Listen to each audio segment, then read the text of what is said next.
what he has.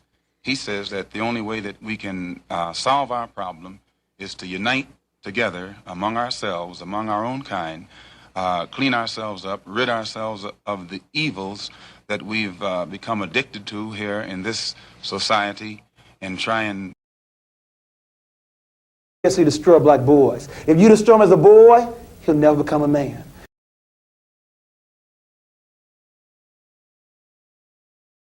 I mean, TikTok. A lot of the white content creators on TikTok get all of their dances from the black content creators.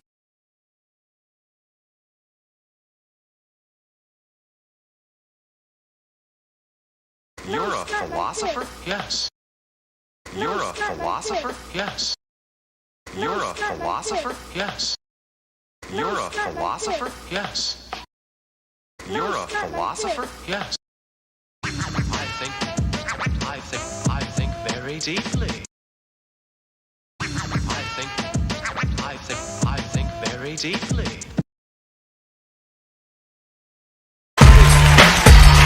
You don't understand.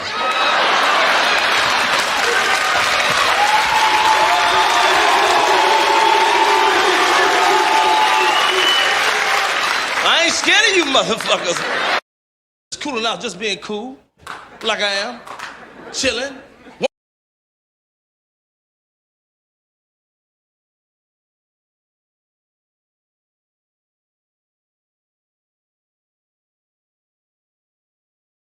Damn white boys out there. Most of them is psychopaths and all that. They'll kill your mama's mama and you.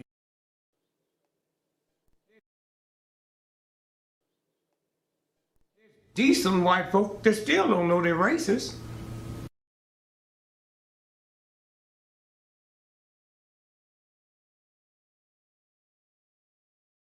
The Chinese platform, you already know they don't give a fuck about your black ass.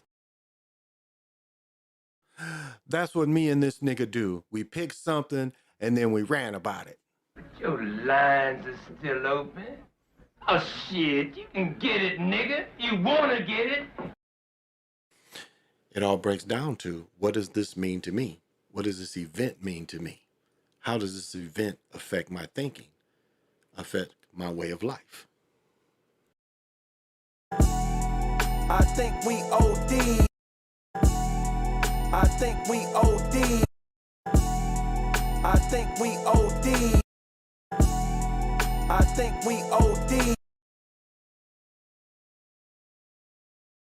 Baby, I'm a walking dead man, is what they call me when I hit the loot juice and pulls up in the. I'm legendary in this motherfucker. I'm legendary in this motherfucker. I'm legendary in this motherfucker. I'm legendary in this motherfucker. Do that dance, baby, do that dance. I just be shopping and shit, you know, drinking and shit, do a little smoking and shit. And the fans, they're there for entertainment.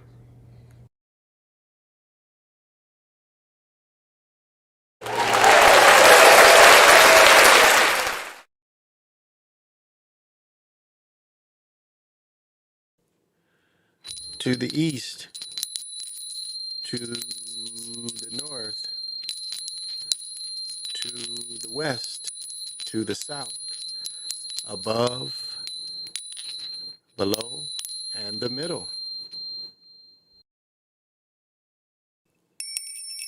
To the east, to the north, to the west, to the south, above, below, and the center.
Greetings.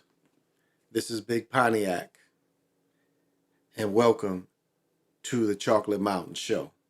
I am the holder of the infinite sacred ball game that was created by the Hero Twins, and I am that one and only Galactic Daddy-O, welcoming each and every one of you to my galactic patio that reaches from Minnesota to the universe.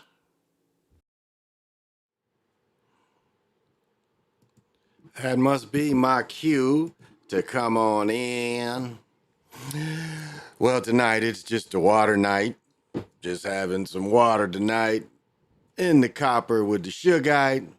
Because you know I am the pickleball god, and so had to play pickleball and just didn't have time to really get beer. So sipped on a little bit because I was driving today too. So sipped on a little bit. Just water today. Pop them if you got them. And I'm going to be one arm for a second because I forgot to ice my arm after playing pickleball. Again, I got a mile or two in of exercise, 5 or 6 games. Probably my friend and I worked out a good 20, 30 minutes before we even played, which helped me a lot. And it was my first time. And, you know, as always, we smoking on the Luca Unicorn. So smoke them if you want them.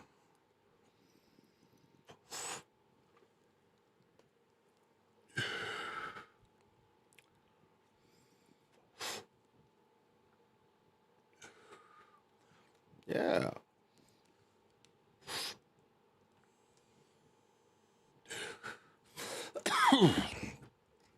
All right.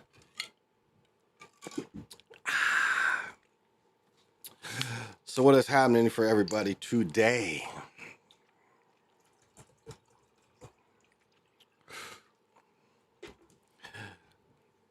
Man, because for playing pickleball today, finally I put the way I got this ice now is the way I put my strap. I put my strap down there instead of on top, and it seemed to give me a little more support because I hurt my arm the day before. I hurt my arm Friday a little bit and just playing, messing around. So, but let's bring it over. There we go. PJ Allen, what is happening? Ooh.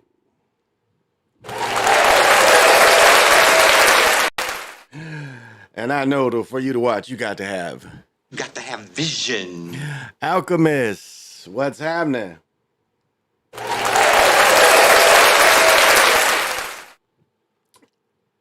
And I know you got to have vision. Hey PJ, what about this hat, man? I'm trying to think. I had to tag it just to show y'all the deals you can run up to up here just because you live around it. I can't find it. It's blew away somewhere. This hat was originally $50. This hat was originally, look at this underbrim. This underbrim is sweet. And look at all this work. All that stitching on this shit. This hat was like $9. $9. I almost bought, there's only like 4 or 5 of them. And I almost bought them all. But look at this shit underneath. That is kind of crisp. That's crispy. That's clean. That's very clean. For a 9. Then I've been noticing, you know, like my son, I see when I wash his clothes, a lot of my, you know, just fuck around shorts he got. So I've been buying, and I bought these, and these was like $7, like $8. These are just some Champion shorts I can play pickleball in. I got a bunch of Champion shirts. So, you know, you ain't got to spend a lot of money to get stuff. I realize that, you know, I don't want to mess up all my basketball stuff, my basketball shorts, by washing them all the time because I'm working out, you know. So, Anthony, what is happening? Got to have vision.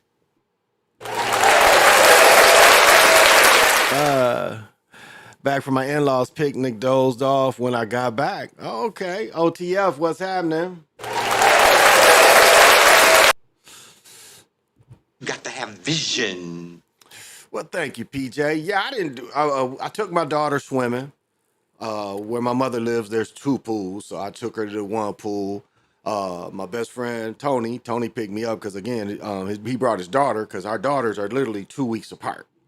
They're literally 2 weeks apart, and they've known each other. They're from them 2 weeks. They've known each other their whole lives. And so him and I played pickleball kind of by his house, and they were kind of tearing up the park, maybe extending it. But it was cool. It was like we worked out for about a half hour, and then there were some gentlemen playing with their sons and say like, "Do you guys want to play?" Now this was Tony's first time playing for the year, and I tell you, I'm gonna pick up a little Jim Brown. So it's like no matter what the play was, I wasn't showing any emotion because when you haven't played, it's just it's so many little things you won't pick up. You'll pick it up slowly, but there's so many little things that you just won't pick up. And that's all. And it just comes from practice. So, it was like no matter what he did, no matter what anybody did, we just played each other. But I'll tell you what I'm getting. I am getting so good with the left hand forehand. So I can forehand either way. Like I can go up in the middle with the right hand forehand, but it catches people. It catches people because people think when a right hand person goes to their left, they're expecting the backhand. And of course, I just switched the paddle. And I tell you, this has to, me playing with both hands, and literally, I can play left-handed. I really can. Now, my backhand is not as good left-handed. I have a much stronger backhand right-handed. But forehand, I'm saying they probably equal, especially a little bit of pain in my right arm. But the left hand down the middle, but the down the middle shots, I'm really getting that. And so my game is about where I want. My conditioning is great. Feet don't really hurt. Arm didn't hurt today. So, it was cool. And I'm having fun. And Tony's going to be one of my primary partners. So I'm going to get him up to speed. So, yeah. I got to send you a pic of the ones I want. Okay. Bet. Because I still got to go up, see what's in the Timberwolves.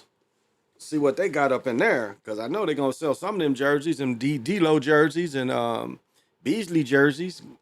I ain't been seeing them so far. So, pickleball, would you say is tennis with a wooden paddle? Not really. What makes it different? I mean, it's tennis like this. And anybody who plays tennis, especially if you play singles, you can appreciate this. One-on-one pickleball is like tennis singles. I mean, it's the same 1, 2, 3 move. I mean, you should, like, if you're a little better than the person, you should have the advantage. You should know where you send your second shot. So you can, from that point of view, that vantage point, yes, it's very much like tennis. But when you consider the ball, and I'm sorry I don't have any balls, the ball is like a wiffle ball. And I mean, the ball literally, like if it's wind, that ball can do anything. It really can. But if it's no wind still, like what a lot of people do, I said this last night, like what a lot of people do is a lot of people have a free shot to hit it hard. But see, what they don't understand is when you see the ball, its drop is so much quicker than your reflexes sometimes. And so a lot of people, they end up swatting the ball into the net instead of pushing the ball. Because again, it's all about paddle control. So no, in that respect, now what's different is pickleball's doubles is totally different than tennis. I mean, it's really no way to explain unless you would just have to really play to see the difference. Now, what's good about playing one-on-one pickleball, you can work on a lot of your shots. You can set up and work on your shots, your shot placements. I like that. And it helps your stamina. Because when you're playing two people, it's not as much running. But again, it is a upper body workout. Like, it's hard for people, like if you go play and you really have fun and you really try, you'll notice the next day that your upper body is sore because for however long you played, you're like this. And everything you're doing is, hitting, everything is upper body. And it's interesting how sometimes I rest after we've been playing some good shots and I can just feel, my heart is naturally going good, where my heart rate has jumped up because I've made some plays. And I'm naturally, I'm naturally athletic and quick, but the switching hands, I know that helps my brain to be able to make that split second choice if I want to hit it left-handed or right-handed, and to do it quickly, It helps me. So now it's a little different. It's a little different. The strategy is a little different because like when you play near the line and near the net, what a lot of older people and a lot of players do this too is they play close to the net and they do what's called dinking. So where you're just taking little short shots back and you're really back and forth. And what you're trying to do is get somebody to rise the ball so somebody can get a good hard hit. But the thing about even that is, once you get the defensive part, like you can block almost any shot. What I like is like if a person, like I serve and they give it back to me like mid-level where I can just get a full hit. Some people can block it and some people can't. Some people it'd be too hard. It'd be like the ball has so much spin. It's like this. I'll say like this. If you think of how in racquetball you can make it cut, how in ping pong you can cut the ball, you can do that in pickleball. You can make the ball spin. And when the ball spins is what people don't realize is when you're playing off a spin, the ball is meant to stay low. So if you don't put enough energy high into it, so anybody that spins the ball to you, a lot of times, you can play it a spin where you react fast enough and the spin hits whoever catches it. Because it's like you can catch a spin and hit it where the ball is still spinning that way. And then whoever's racket gets it, they actually catch the spin, if you follow that. So those are the different variables of it. But it's not very hard on your legs. It's a great overall body workout to be active. The people are so cool. And as I said, the other day to play with some older, younger dudes was interesting because right now I mostly just see people 40s.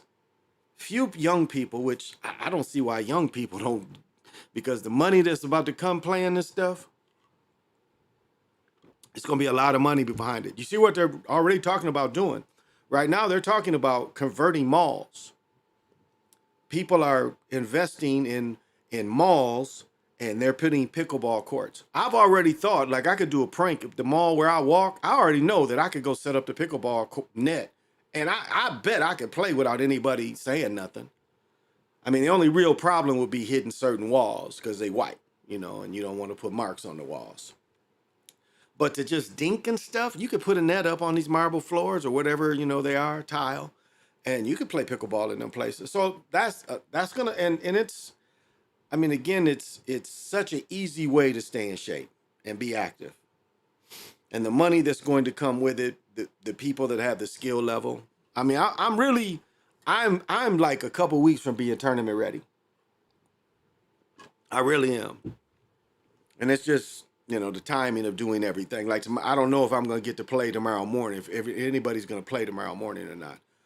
I think even after I get off here, I'm still going to get up relatively early and see if they go play, and I can get Monday playing with all the older folks. Yeah, just didn't do shit today. Fucked around. Went up, like I said, went into Minneapolis, and actually I was in Golden Valley Crystal, St. Louis Park today. There's a place up here, Pizza Lucci. So we had pizza, salad, yeah. So then we went and looked at this house. It's interesting now, and I was just talking about pickleball right now. We looked at a house. The house was 4,800 square feet. Way out, like 5 to 8 miles south of me, which is way too far south. But the house was 4,800 square feet. I think they wanted roughly 819, maybe 29,000, something like that. Really far out, really far from the cities. Still in the Twin Cities, but a little further out. But it had a basketball court in it. It had a basketball court, which is interesting. And the basketball courts, which was really, really interesting, the basketball courts that people build in their houses are big enough for pickleball courts. That is interesting. And I don't think anyone thought about that part, but they're actually big enough for pickleball courts. So the house is 4,800 square feet. I should look up the specs of that basketball court. But it was it's houses around here like that. But it was actually, a pretty good price for the house you got. And it was a brand new house. where the house is at. It was a brand new house, so we drove out there to see it. But that's another thing is like just shooting baskets to be able to just get up all year round and just go shoot. You know, I would do that every day. I would shoot baskets like that every day. If I had a basket outside, I'd shoot on it. I have to go places to go shoot on a basket. So I don't mind shooting baskets. It's another good way, you know, just to stay active. Get in 50 shots. Where was this house? Oh, Gmail. I don't know if I can bring it up or not. I might do a screenshot.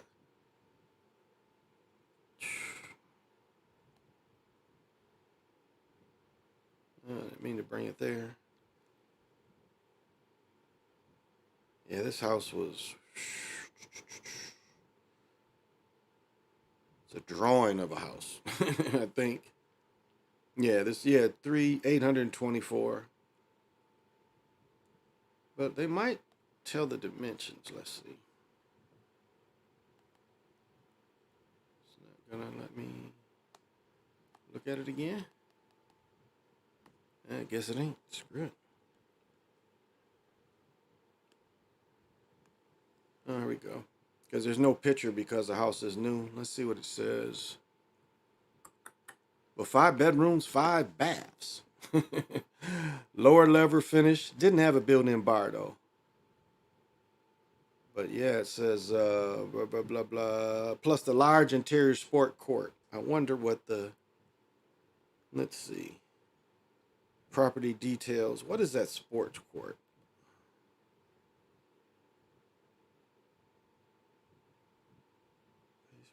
Number of appliances. They don't really give. Let's see. Okay, right here, dining room, living room, office. The loft is 11 by 12. What are they calling the sports court? There's no dimension for it. Unless they call in the family room, which is 21 by 25. I'm guessing. I don't know. They don't have a. Yeah, they don't have a dimension for it. Maybe if I can find the blueprint. Maybe here. The building details. No.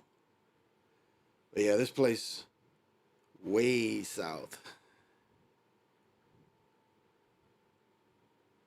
And I mean, it's average. You know, this is average kind of crib. Nothing spectacular. I don't even think it was on a full acre. And again, it wasn't built yet. I mean, they still working on it. They had an open house. We missed it. But it's that kind of thing is available for those who want to see it. It's funny how people are talking about pickleball now after I heard you speak on it. Oh, yeah, everybody's doing it. Hey, Lorenzo, what's happening?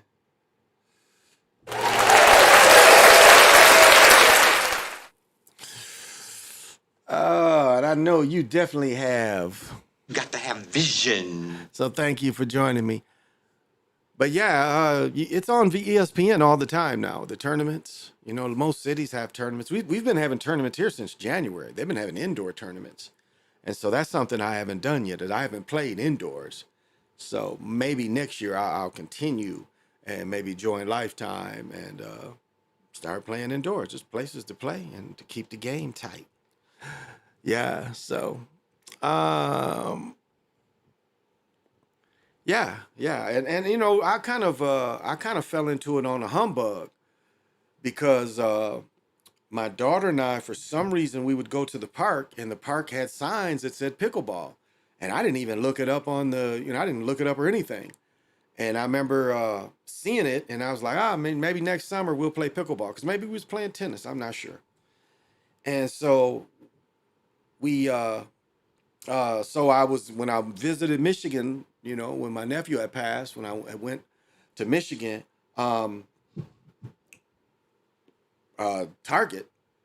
had the paddles and the balls. Now I've since, broke all of them. Well, maybe I still got a couple of the paddles. I think one of the paddles I taped up. But yeah, and so I bought like 5 or 6 paddles now. It's like I need another paddle too. Because I'm thinking, some of the shots I do is the paddle is a little dead too. So But I like it. It's still, got a lot of life, and I can be competitive with it, but I see the better one. I think I need a little heavier paddle, too. I think this one's just a little too light. But I want the same style. I don't like the edges. I like, I have to show it. But I don't like the frames, because most paddles have frames. I like gear. They're called gearbox, and they don't have frames. And, yeah. I think it's great for defense. Great for low balls. Because you can get low balls, and you can keep the ball low to the net. Because, anybody get it high. That's, home run hitter. Just pop it. But it's just a way to keep busy. This thing is running out. I just forgot to do it.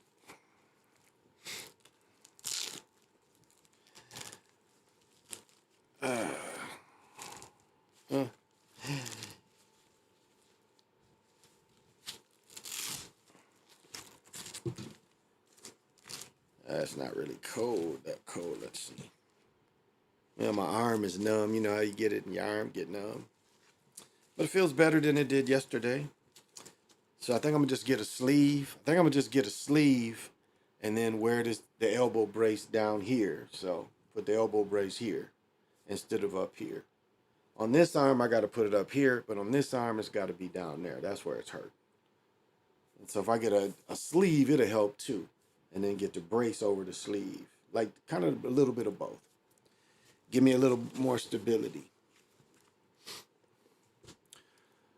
But I guess today, definitely a day of the people that we know how this day was started. Apparently in South Carolina, in memorial for the Union soldiers that had fought there. The melanated people had a day that they celebrated. I imagine they probably celebrated all the soldiers that were buried there. I think I've showed before the original when we showed the people actually Nazi saluting. So, and maybe I can pick up that picture again. Maybe I can get a bigger one this time.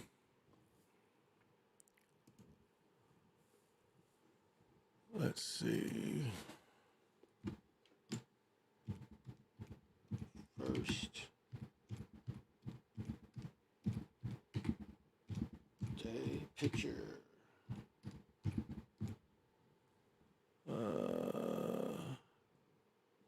Yes, here we go. That's what I'm looking for. I can't spell, but it spelled it for me.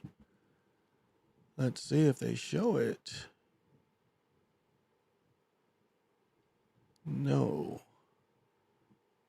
Let me open this up. Huh.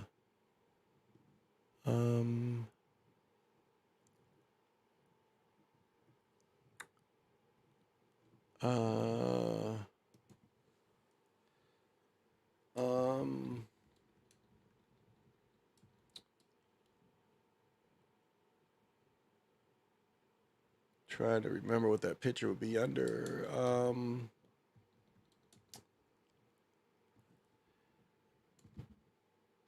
Ex-slaves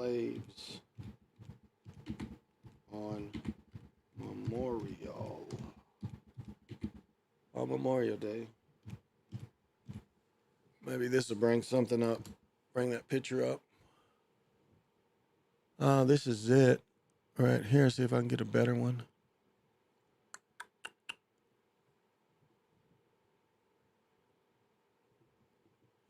This is it up here. Let's see. Can I make it? Oh, this is all the pictures of it. All right. See if I can make it bigger.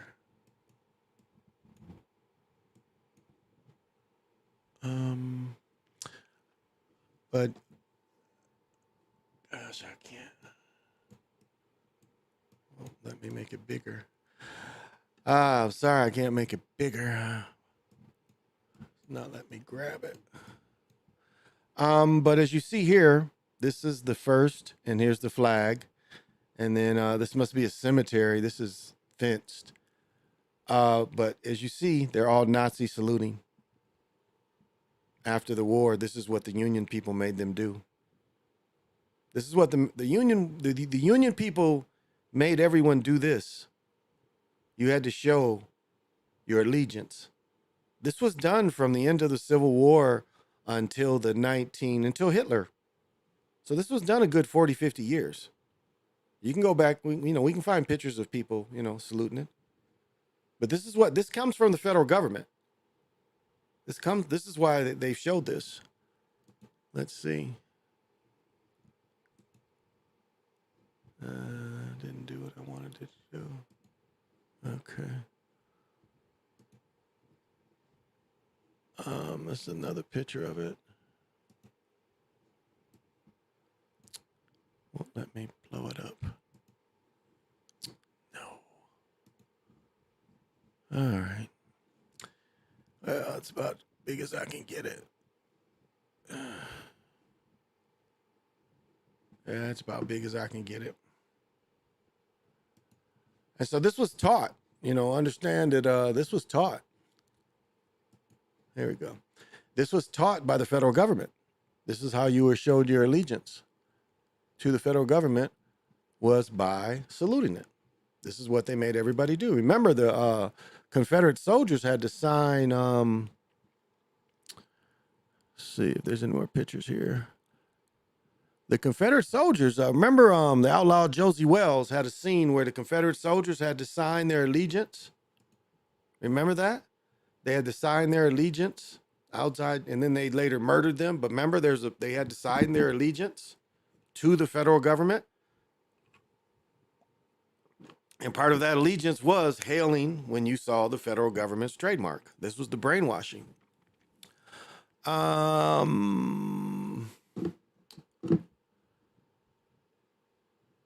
This is what I was able to come up with. Back in reached the book of the Civil War when he came, it says, right, know your history. Memorial Day was started by former slaves on May 1st, 1865 in Charleston, South Carolina, to honor 257 dead soldiers. And what is that, 12, 13, 14? Yeah.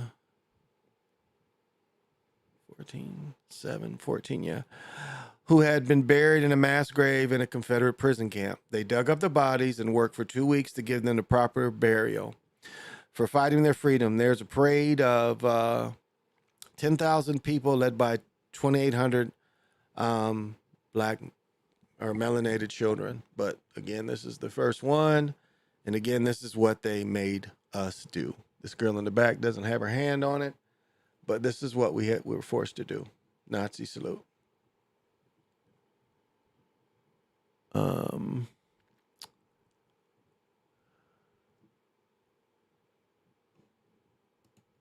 Says this is supposed to be an ex-slave. This looks like makeup. Doesn't even look like a good mask. It could be wrong, but. So that's what, this is what today is all about and where it comes from. And they made a national day out of it. So, as I was saying, one thing that we all did wrong about Vietnam, and I can't really, take much blame for it because I was really too young to truly influence, but it was like we shamed, the society shamed a lot of the soldiers, and it wasn't right that they shamed those soldiers. And it's still not right that a person that served and suffered something in the military, can be cut off from getting help. And like ex-soldiers being on drugs, because remember, when a lot of dudes was in Vietnam, they became heroin addicts. Again, functioning, and I don't know, maybe casual heroin users. And so this was nothing new to them to have, people on drugs in the service. But it's the aftercare that seems to let some people down. Now, all different, the service takes people from all different types of people. I know I've told the story of one of my good friends growing up. His scholarship was actually better than mine. My scholarship was to Division II school, but he was going to a private Division III school with a very good chance for excellent education. And, because of his mental issues, he was asked to leave the college. He still went into the Army, and I think the same issues, reoccurred with him. I think the same thing reoccurred. The same mental issues that affected him, affected the rest of his life, I think reoccurred. But they took him at first, long enough to get a picture. Now, I don't know, do they take pictures on the first day? The first day you go in there and they fit you? I don't know. I can't say. So, but the people that served, should be recognized. And I've never made fun of anyone like that. They should be recognized.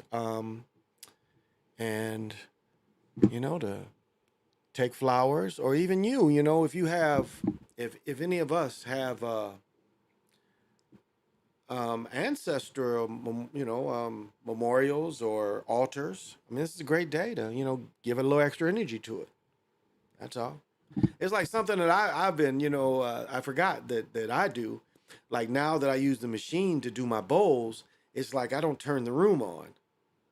Like, I was sitting there because I started meditating, and I was just thinking, like, I don't activate the room anymore. And the room is so important to be activated for everything that I feel and I'm trying to do. And I was like, wow, okay. Because the room doesn't hear, now that it goes through my headphones and out to. So I sat there and I activated the room before I started. Then I had to go downstairs. I forgot I got to not ice my elbow. So, yeah. And so, for those of you that, you've seen this kind of thing, we salute the people. We don't hate the soldiers. They're just as victims just as much as anybody else, if not more. We don't hate the soldiers that took the injuries. And as I, did a story about the Vietnam Wall yesterday, we don't hate the soldiers. They were used by the system just like everybody else. So, if any of your loved ones falls into this category,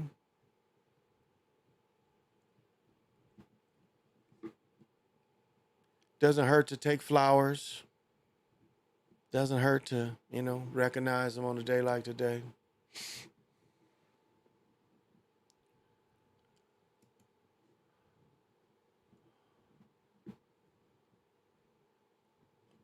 So,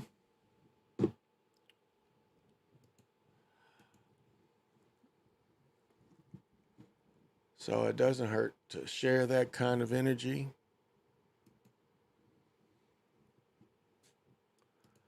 There's something I came across today that I hadn't come across for a while. I did want to talk about it.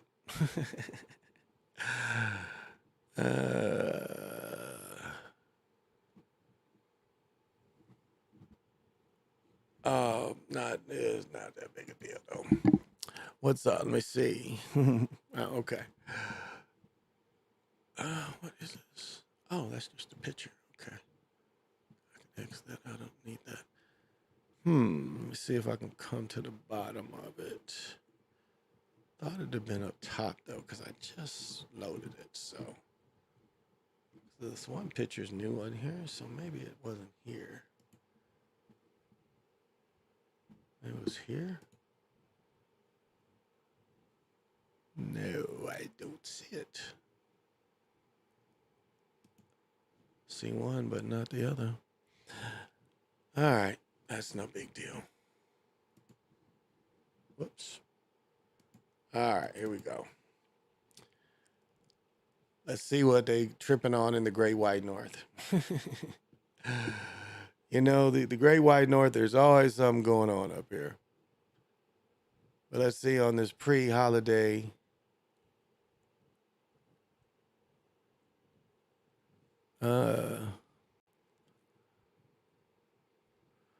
No, this is a big problem here. I'll say this.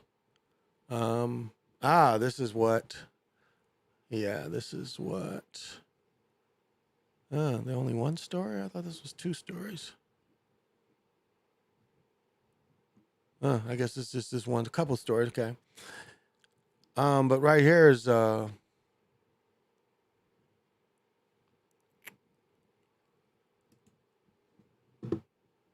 I don't think there was any but there was more. Yeah, here it is.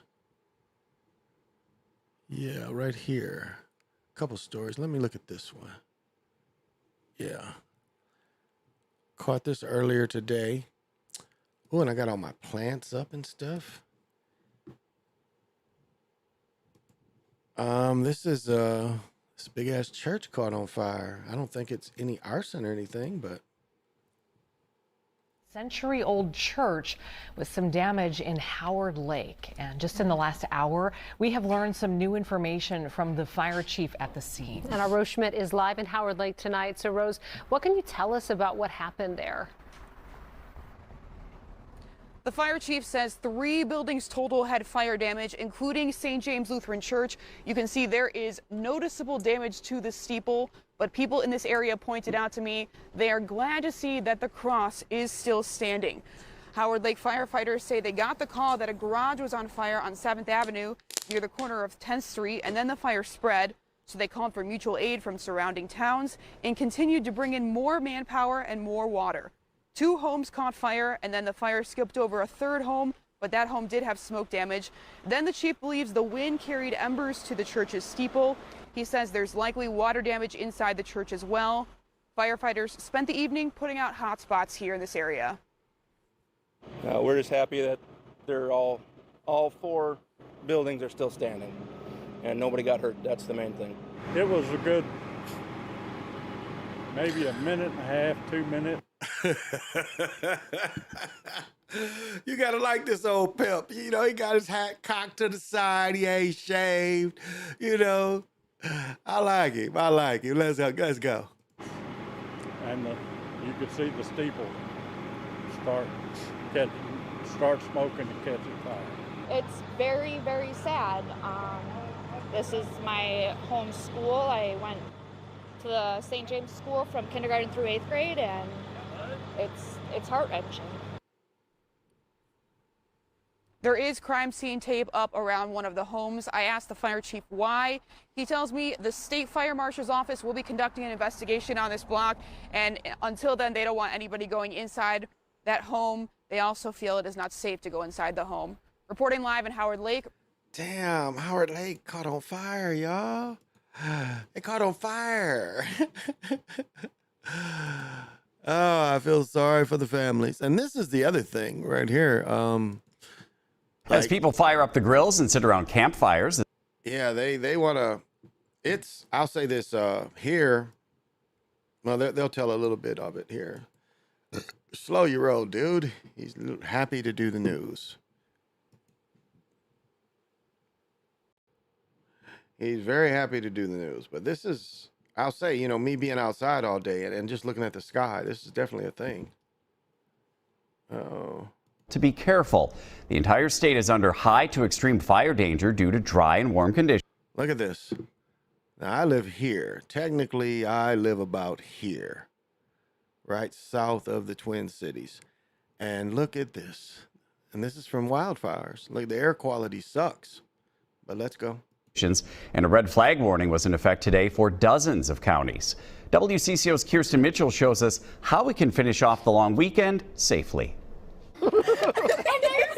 This is one of our favorite activities and time for us to be together. Even a swarm of mosquitoes isn't ruining the weekend for these happy campers at Interstate State Park in Taylor's Falls. I like camping because we get to play games. How many? Like, I hope they all ain't staying in this one. I mean, is all them mugs staying in there? That's a bunch of mugs. 1, 2, 3, 4, 5, 6, 7, 8, 9. I mean, I know they all ain't. I don't see. Is this 2? Am I seeing the? Okay, I'm sorry. I just, okay. At Interstate State Park in Taylor's Falls. I like camping because we get to play games, mix marshmallows. It's on fire. There are some that get burned. Camping is a longtime tradition for the ever-growing Johnson family. We have acquired some wood here from the office, And we have some professional splitters now. No, all the wood has knots in this bundle. He's doing okay. He's the hammer hider. Definitely a busy weekend, and especially the great weather we've had. Good weather for us, but bad for fire conditions, which are anywhere from high to extreme across the state. If an ember gets lofted into dry grass, what's the probability that that ember will start a fire? And right now, today, it's 100%. That will happen, and it'll spread quickly. Alyssa Reynolds with the DNR says things like dragging trailer chains, grills, fireworks, and camp. Okay, let's just tell the difference between pimps and, you know, like, does this look fun? None of this looks fun. Now, I do like that you can go in there, there's air conditioning, you can take a shower, but look at all this dirt, and this don't really look fun to me, y'all. I mean, forgive me. This ain't my idea of fun, is all this dirt. And I love the ground, but, like, this ain't fun to me. This is too dirty. I couldn't do it. They try to get me out there, talking about staying in a tent. I'm like, I'm not a Boy Scout anymore, baby. I can't stay in no tent. Now, I could stay in one of these. That would be the least. But a tent, no. I used to go camping. I used to take generators. You know, you can have little air conditioners. But I'm sorry. Let's go. Dragging trailer chains, grills, fireworks, and campfires are particularly risky this weekend. I'd say campfires are definitely discouraged, not just for the fire risk conditions, but also the air quality alert in much of the state. So if you can avoid it at all, please do. Each year, more than 50 wildfires are sparked in Minnesota because of campfires that are not fully extinguished, like this one here, too large or unattended. Once you leave, make sure you actually douse the fire with water, stir it around with a shovel, and then get down and actually feel it with the back. I actually, I pee on mine to make sure they're out. But go ahead. Your hand to make sure there's no heat remaining in those coals. We just make sure every ember is... This is just... I don't know that this is fun to me. I mean, I don't mind nature, but there's ticks and all that back there. You know, there are ticks. This is like, there's no way you can't say ticks are back here because they are. So I don't know. I just don't know. You know, no gators out here, even Jordans, but come on, let's go. Extinguished before we go to bed. People cause 90%. Okay, does this look like you? I mean, this is Tick City. Ugh, all in here, ticks. I don't know. I've visited places on a lake like this, and you know, I was glad to leave it for a couple hours, go out on the boat, and didn't get the hell up out of there. But just pimping up in here, you know, it's like a tiny house. You know, just pimping up in here. I don't know if I could do it. % of Minnesota fires. So this summer, make sure you're not one of them. We're going to keep that controlled. Yeah, that's all going to be inside there.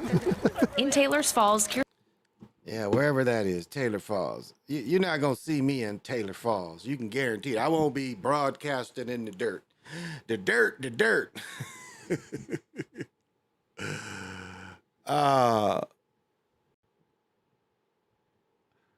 Yeah, this is a trip. Scottie Pippen is hot.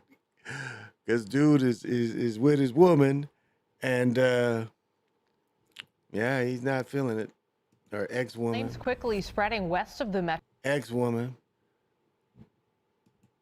We begin tonight with breaking news. Breaking news. Why everybody breaking? Nothing is breaking. But it's been a pretty boring and quiet game. That's all. It is pretty boring. And that's good. Boring is good. Boring, regular kind of day is good for everyone. Yeah, and it's interesting, you know, as the championships for the hockey come, as the championships for the NBA come, you know, the games are less and less. You know, they're more limited and limited. Remember, it wasn't that long ago, it was games every night. 2-3 games every night, which was great. But now, you know, as they get more to the finals, the games, and so it's these in-between days, you know, and it's like the official end of the sport years when basketball ends. It's, you know, 'cause people really don't pick up on baseball. Most, unless you're truly just a baseball fan. So, yeah. And that's, I am a baseball fan. I am a baseball fan, so. But that's how, when sports ends. So, and it's funny, you know, I've watched like all the movies. Like the only movie I didn't see is Little Mermaid, and now I'm not taking my daughter. Yeah, we only got one game a day. Well, yeah, unless you watch hockey, and that's what's messed up. they put the hockey game on. They put them both on prime time to make you choose. So like one I'll watch on phone, and the other game I'll watch live. You know, of course, I'm watching hockey on the phone. That's what I did last night or the other night. You know, so it's gonna be fun. You know, it's gonna be a fun day. What's interesting is my brother-in-law. They got their pool poured in and everything is done, but they can't use it for like 2 more weeks. So that's like kind of almost the timing. But next year, this time we'll be in a couple weeks from now. You know, we'll be back out there. So, and it's been cool. My daughter's been with me. You know, this was my holiday with her, so she's been with me, hanging out. And it's different having her around. It's joyful. She's just at that age. She's just at that age, and that's an interesting age where they're trying to figure it out, and where things start to organize. I even know myself, you know, awkward. I mean, you know, and I don't know, like people don't really understand how something simple and ball players can appreciate this. How something simple as making the 7th grade, 8th grade team when you're in 7th grade.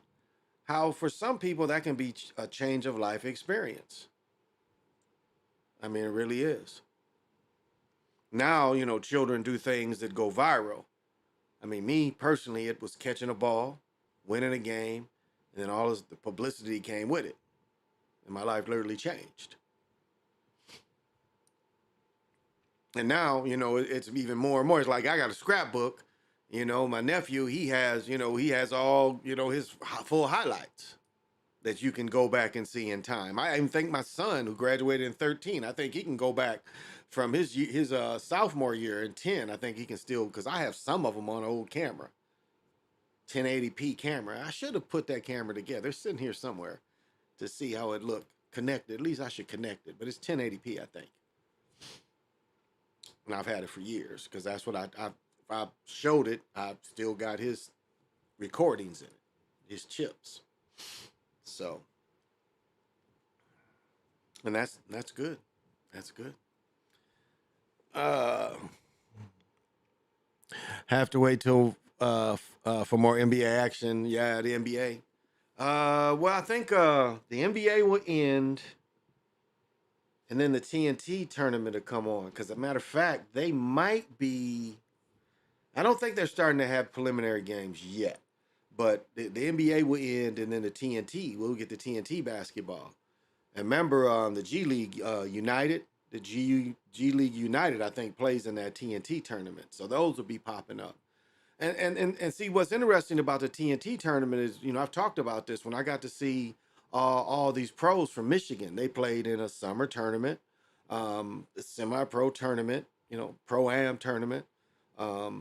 I grew up watching that. Now, you know, people can make, you know, nice little bit on these kind of tournaments. So that's kind of cool. But they've been going on forever because the top players wanted somewhere to play. I mean, that's where, you know, of course, the Rucker Park and things like that have been going on. Shit, the Rucker Park probably been going on close to 70 years where guys play.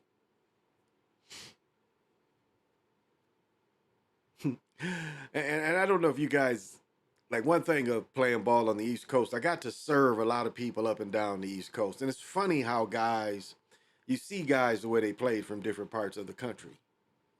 And it was interesting the way they played. And the different skills of people all around the country.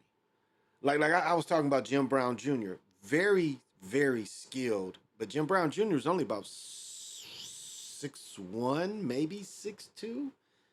Not very quiet guy, but very skillful. Very skillful. And I think he ended up growing up in California.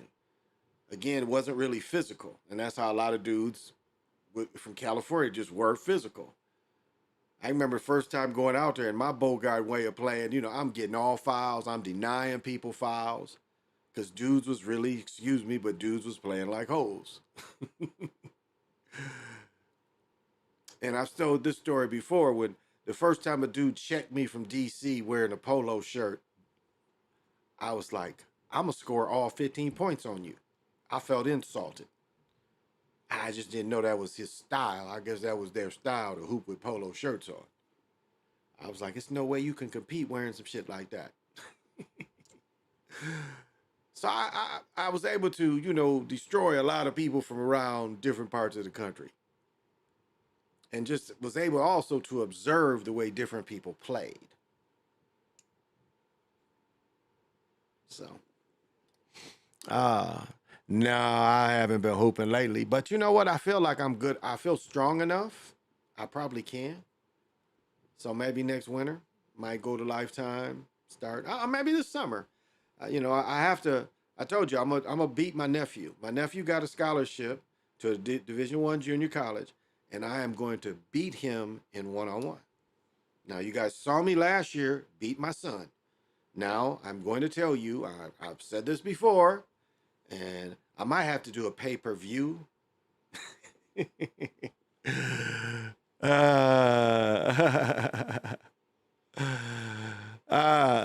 So, yeah, oh yeah, them dudes from DC was funny hoopers. It was some funny hoopers that I ran into.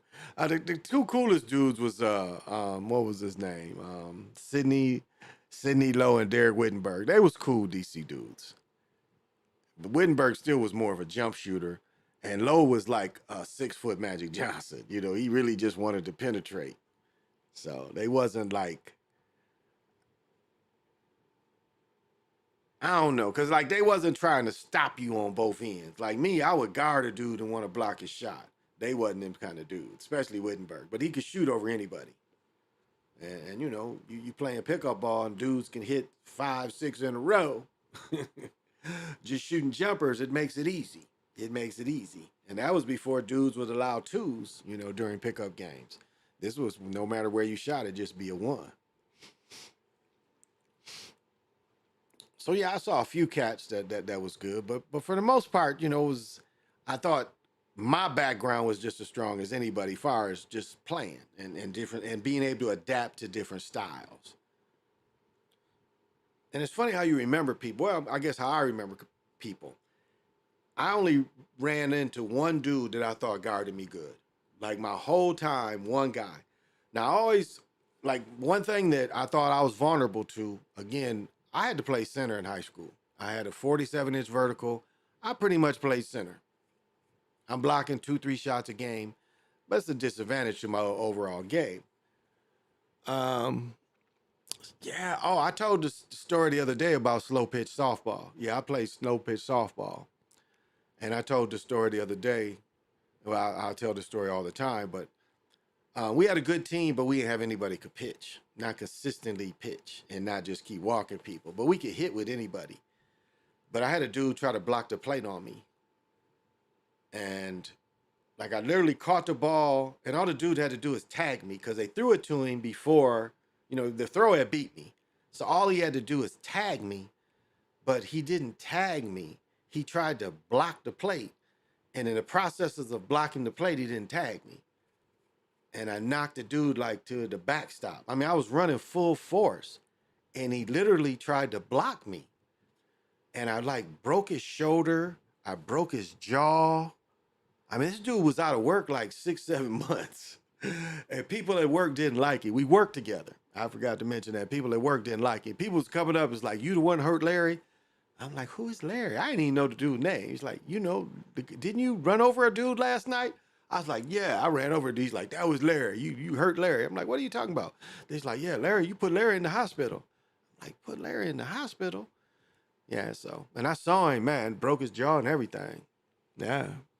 You ain't just lobbing the ball up there. It wasn't me, but it was like we didn't have anybody could pitch consistently. Because you walk people, because like, you know, when you play slow pitch softball, you gotta, you know, you can have illegal pitches.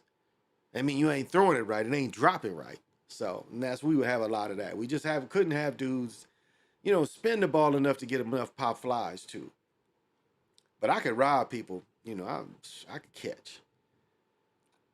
I could play third base some too. Yeah, I played a while. I played, you know, some semi-pro softball off and on for years.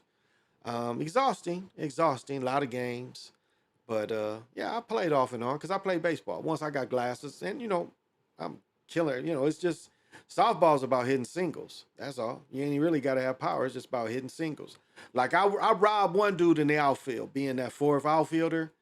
The next time he hit it just slightly on my head because I jumped and caught his first time. The next time he hit it just a little higher. I mean, that's how good he was. And of course, there's dudes that can really hit, hit home runs and shit. But that had never been really my game. But yeah. We had a bunch of, as a matter of fact, this is how trifling my friends were, my teammates. Because it was like a mixture of dope dealers and dope dealer friends. And one game, two of my teammates started fighting each other. Like, what was it? One dude got thrown out or something at home or something. And these niggas started fighting. They literally started fighting during the game. Two teammates is fighting. We got to break them up during the fight.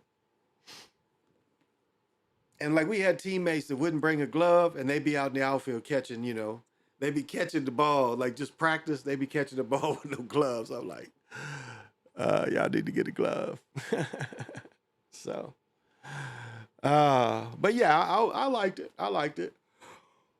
Oh, I like softball. I thought it was fun at times. At other times, the tournaments be like, it almost be like hooping tournaments. It's just be in the tournament all day, constantly playing.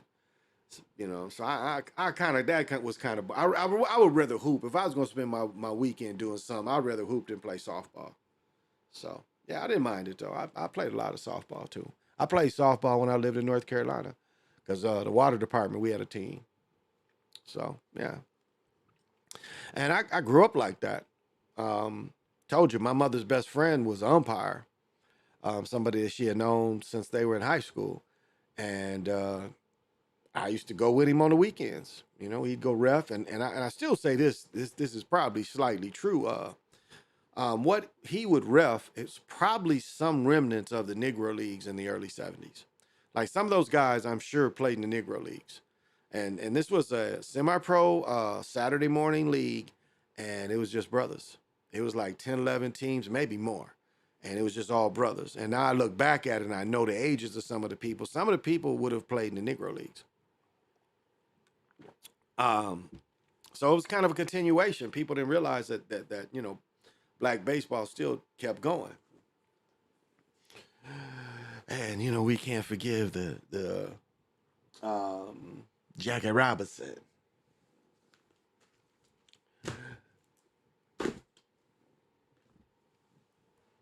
I don't know. It's not that. So it's a good way to mess up your hand. Oh, yeah. Oh, definitely is. But they be out there smoking cigarettes, Dude smoking cigarette, then, he'd put the cigarette in his mouth and catch the ball with his hand. Yeah, yeah. Battle Creek, Kalamazoo is big, they're big on softball. And when I lived in Greensboro, worked for the water department, that was the only thing I did, played a summer semi-pro football in Charlotte. Carolina Storm. Ooh, Carolina Storm. So, yeah, I was always athletic, and I liked it. I had fun. It was fun playing softball. Yeah. Just, it's a commitment. It's a lot of games, and it's a commitment. You can even go to softball batting cage or work out. And, if you play in the infield, it's always, something hitting you and getting whacked with a ball. So, but it's fun. It's fun. It's something that, a lot of people don't get terribly hurt. I had a friend that tore his shoulder too playing softball. Slid into base, tore his shoulder up. And he was playing semi-pro softball and he was playing semi-pro football. And he still, with a messed up shoulder, he still played a few football games. That's how crazy he is. Brother Matt. Yes. So, but that's what a young person should do. If you have those kind of loves, that's something. And you played baseball when you was little. Softball is a natural. I like one of my good friends, Jeff, back in Michigan. Jeff was a big softball guy. Matter of fact, Jeff is probably in his late 40s. He's still a good softball guy. I see him, putting that on. I see him still putting up, he wanted to play with people and stuff. So, Jeff still plays a lot. So, yeah. It is just a good way to be active. And this time of year, what I did do is we put our flowers, and I think one of my flower pots, I got to redo it. I did it another way. I'm going to redo it tomorrow. I'm going to take my indoor plants and take they monkey asses outdoors and let them be outdoors and let them live like real plants, because as plants should be. Now it don't get that cool at night. Put them suckers out there. I'm going to repot one of mine. It's like where it's growing, it's already, I know. And I know it'll do well when I change it. But we went to Lowe's and we got the flower bed up. Got the little flowers in some little buckets and shit. Got flowers in front. Yeah. And I have a couple what they call piano windows in my daughter's bedroom. And I got flowers on one side. I'm gonna get some more little flowers to put on the other side. So, yeah. And just when you work with your land around you, you just make it harmonize. Like I was saying, I had to tune before I came on because I was knowing that I wasn't giving the room sounds now that I do the sounds through the board. And it's important that all this stuff works for me. When I come here, this is the meditation room, this is the studio, but also this is, again, my most spiritual place. So I wasn't, giving it that energy that all this deserves. All this, it deserves energy to use it. So there's different kind of ways not to make energy stagnant. I should say that's why I got the essential oils going. Again, you want that mint. You want to be, breathing in mint often as you can. Because it apparently, mint stops this dementia stuff. Because dementia, they want to tell you that it's just in your mind. It's not. It's in your nasal passage and it's in your gut. So if you can keep the things that cause dementia out of your nose and out of your stomach, that's the way you beat it. So, and I see, my grandmother, unfortunately, I never saw her in that condition. I don't think I had a car at that time. Well, I probably did, or my car was broke down or had babies. I'm not sure, but she passed before I really got to see her, my father's mother. And now my aunt and my father, they all suffering from that. And my stepfather, he lost a sister and a brother, both to the same thing. And so they're not, these people weren't even, they're different side of the family, different families. But yet, there's still people around the same age still being plagued by the same things. And what I've tried to analyze is like, what do all these people have in common?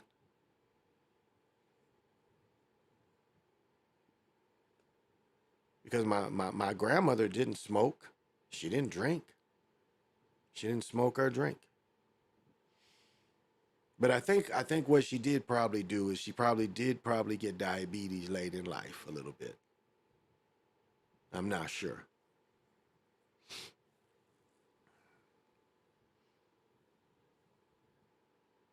And I think she passed in her late 60s. And now my father is suffering from the same kind of thing. And his sister. They're twins. They're both 80. She's in this facility because of it. My father lives with his wife, my stepmother.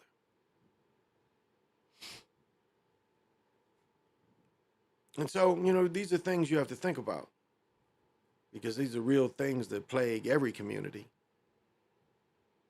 Every Americans, and our diets are so bad. And so some point of your life, you have to really look at it and say, hey, I got to change something. Or I can, and this is where Cypher comes in. Because yes, when it comes into, when it's time for you to go, it's time for you to go. So diet might not play a real meaning or a part. But I think it also, diet does, it helps your vibration in some kind of ways, I think, as well. Because the better things you put inside of yourself, the higher you can raise yourself spiritually. The higher, it's all about spin, all about vibration. It's all about tuning your consciousness. You know, tuning your consciousness to your spiritual, to your higher self. And, you know, sitting in it. Sitting in your higher self. And so, and that's what tuning is. You know, that's a good thing that we all can do. We all can do things to, and tuning is not just about, you know, this individual thing with me having a spiritual connection. No, tuning can be everything you do. Every situation you're in, you can tune it.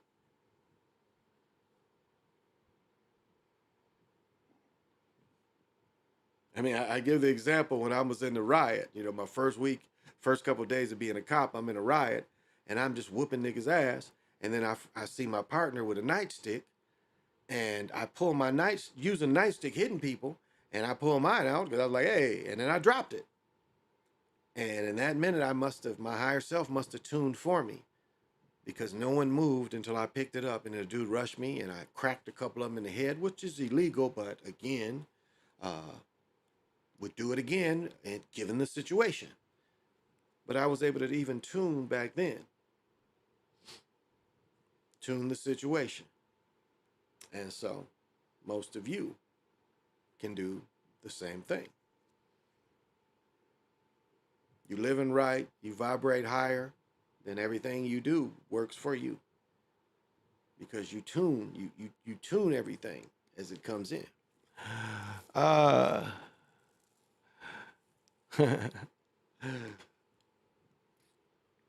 that was in my Father MC concert. And that's where, you know, it comes from, you know, cops lying on paperwork. Because I helped, you know, I held the blue line. The dude lied on his report. Because there was one dude, he was holding a 40, and he's like yelling out, like, look at this, y'all, look at this. Because I think they told him to drop his beer or something. And he was holding a 40, and he's like, look at this, y'all, look at this, y'all. They can't even get me. They can't take me down. Look, 4 officers, and they ain't taking me down. And I was just walking by, and I hit him like right in his radio nerve in his leg. And he's like, who kicked me? And then you heard the bottle crash, and then he went down there arrested him. The cop put that he had a broken bottle and was threatening him with the broken bottle. Now, as I said, the dude didn't break the bottle till after I hit him in the leg. He was like laughing because he was still drinking on the bottle and they was grabbing on him. That's why he was laughing, but he never threatened anybody. But again, you know, I did back up his statement. So can you imagine that, you know, having to plea bargain, them saying you had a weapon? I never had to testify, so I don't know what happened to it. The dude did get arrested.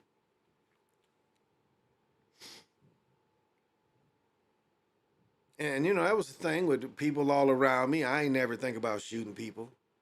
I mean, the way it looked like it was just going to be a big fight. Nobody went for my gun. So it was just a fight. And I liked to fight. Back then, I liked to fight. I could hold my own.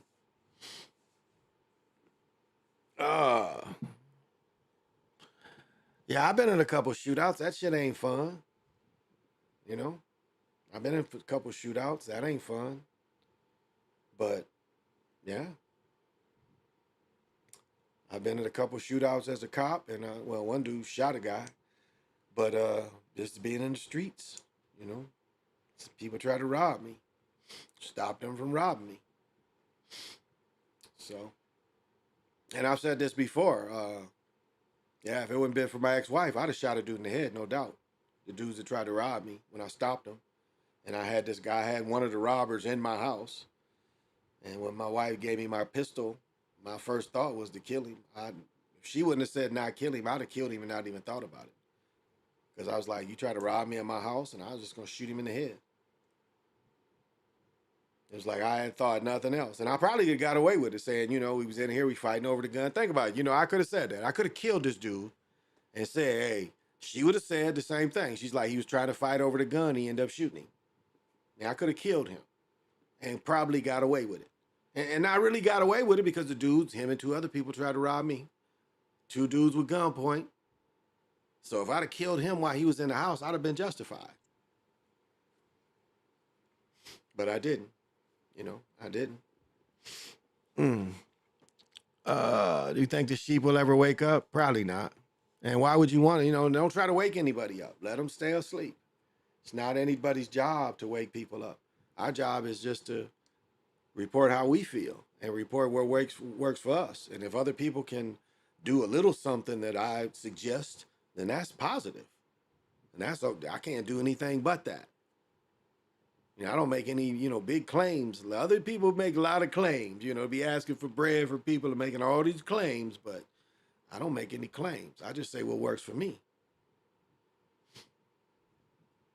And I guess if there's any aim, my aim is just to say that, it can be like consciousness, no doubt. That we can hit a certain level where everybody has a little bit understanding of certain parts of consciousness.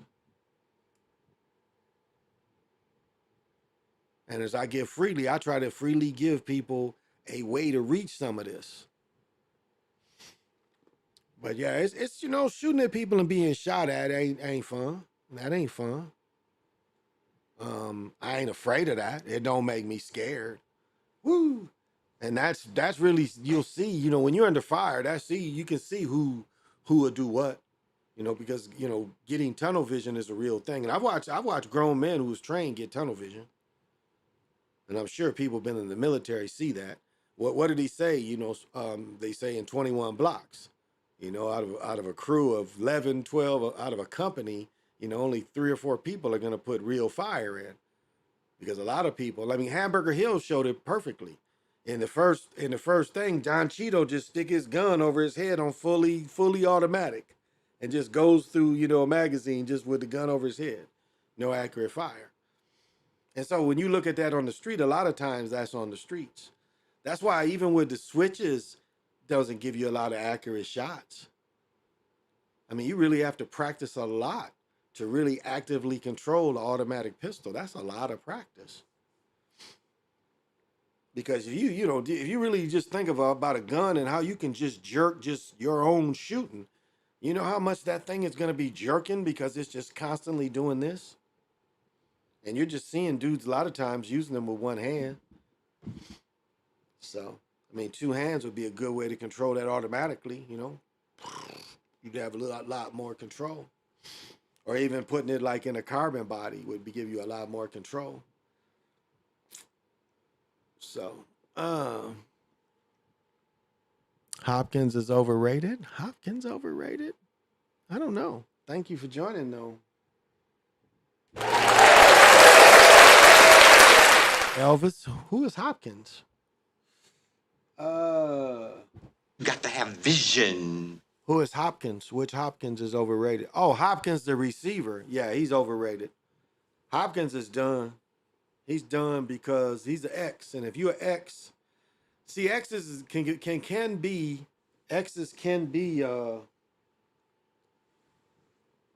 possession receivers, but now in today's game, you gotta have speed, and he doesn't have any speed anymore. Now to say, can he separate for somebody? Yeah, but what is he guaranteed? His guarantee is pretty hefty. So. And that's what's funny is I think the Cardinals still on the hook for his contract. I think they're still on the hook for his contract, for his guarantee money. So they still owe him. And if whoever else picks him up, the Cardinals are still paying him. So he's in a good spot, but he's just not a starting X. He's like a 4th or 5th. That's what I would put him at, like a 4 or 5. He ain't a 1, 2, or 3. He's that 4 that can get you the first down. So depending on, what you're running, he's a dude that can, get separation enough for a first down. But he ain't running by nobody. Grip gloves or not, then by nobody days is his running by people days are over. And that's what an X has to be. You got to have that speed. Because Y's and Z's, they got to have speed. Y's and Z's got to have speed. So all 3 of your 1, 2s, and 3s got to have speed. And then now with the, new breed of tight ends coming in, the tight end has speed now too. So think about Hopkins. He ain't even got more speed than some of the tight ends now. because it's hard to match up with a dude that's 6'5" that can move. It's hard to match up with that kind of person. All these teams worship him like Jerry Rice. Nah, he wasn't Jerry Rice. He wasn't Jerry Rice at all. Jerry Rice Jerry Rice still is pretty fast. I don't know if he's Terrell Owens fast still is, but Jerry Rice is still pretty fast. And you really didn't see the only problem, like Jerry and Tim Brown for the Raiders, they weren't running by anybody. And that was my only, it's like their number 2 guy wasn't even fast. And they had peak Rich Gannon. You know, when Rich Gannon was MVP Rich Gannon. But they were slow. Like, that was after Jerry Rice had tore his Achilles too. But when he was with the Raiders, he was a slow Jerry Rice. But yeah, I played against Jerry Rice when he was a freshman and I was a sophomore. They beat us. Unfortunately, they beat us at home on homecoming. We beat them down there on their homecoming the year before. And then the next year, they beat us. That's how it goes sometimes.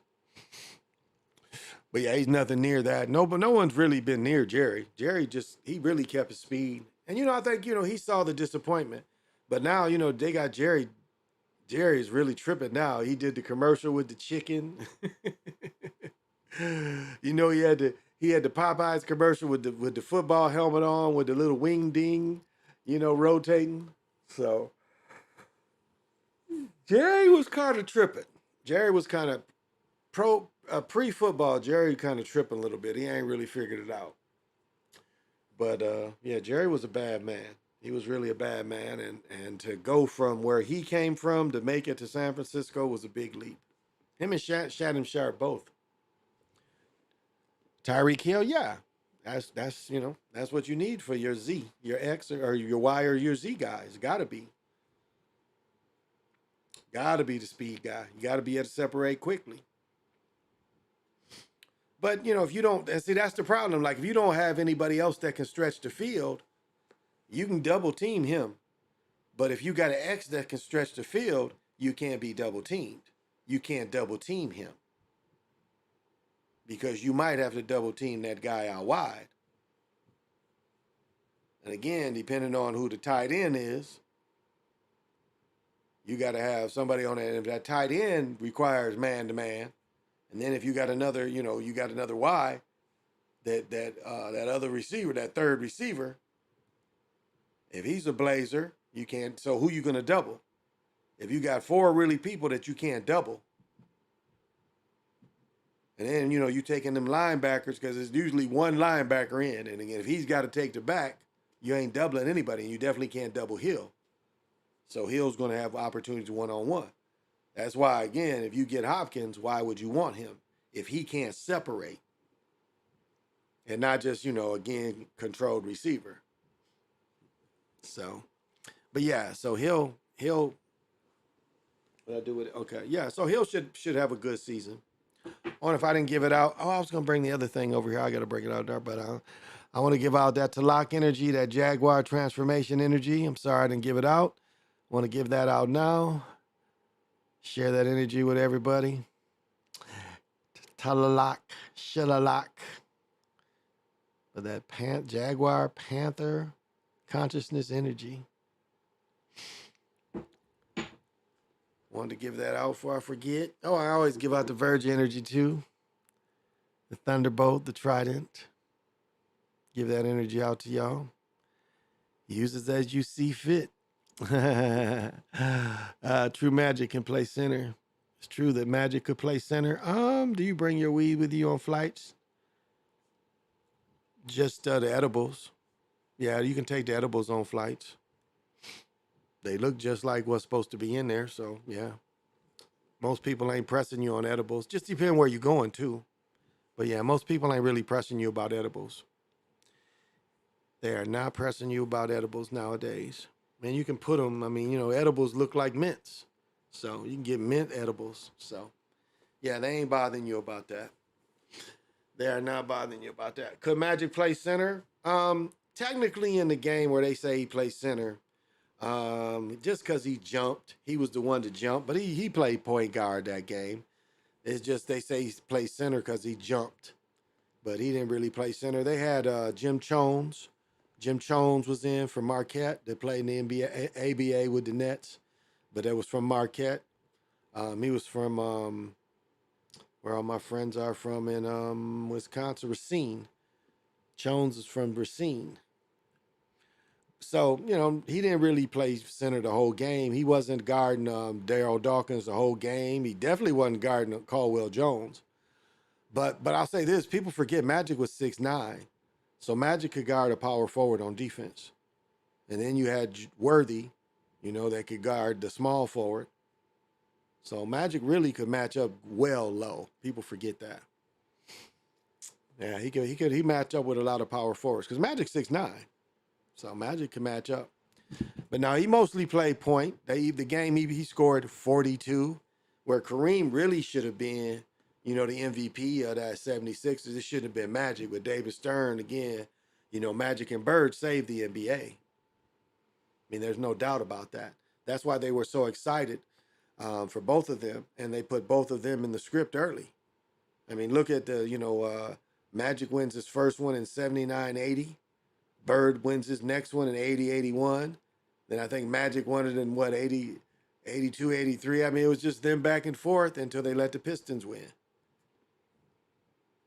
And remember, Michael Jordan was getting knocked out. See, people forget that Michael Jordan that was getting knocked out by all them. Larry Bird was knocking Michael Jordan out. So people forget that. They forget that they was getting, Michael Jordan was getting knocked out for years. Yeah, his time came and they gave the script to him. But there was a time where he wasn't getting the script. But he was selling shoes and, flashy playing. Because Stern wanted a Dr. J. Stern saw what Dr. J could do. Dr. J saved the whole league by himself, as I said last night. And Stern saw that he could not only build the NBA up, because remember, when Magic played in 79, that was a tape delay. They had lost their contracts. So that's how disrespected they were by TV. Pro basketball was like about to not be extinct, but very close to being the Eastern League, where people wasn't paying attention to it. And a lot of it was, a lot of it was the way it was marketed, unfair marketing, the drug addicts and all that stuff had a lot to do with it. Who do you think is the best for real player? I don't know if I could say one.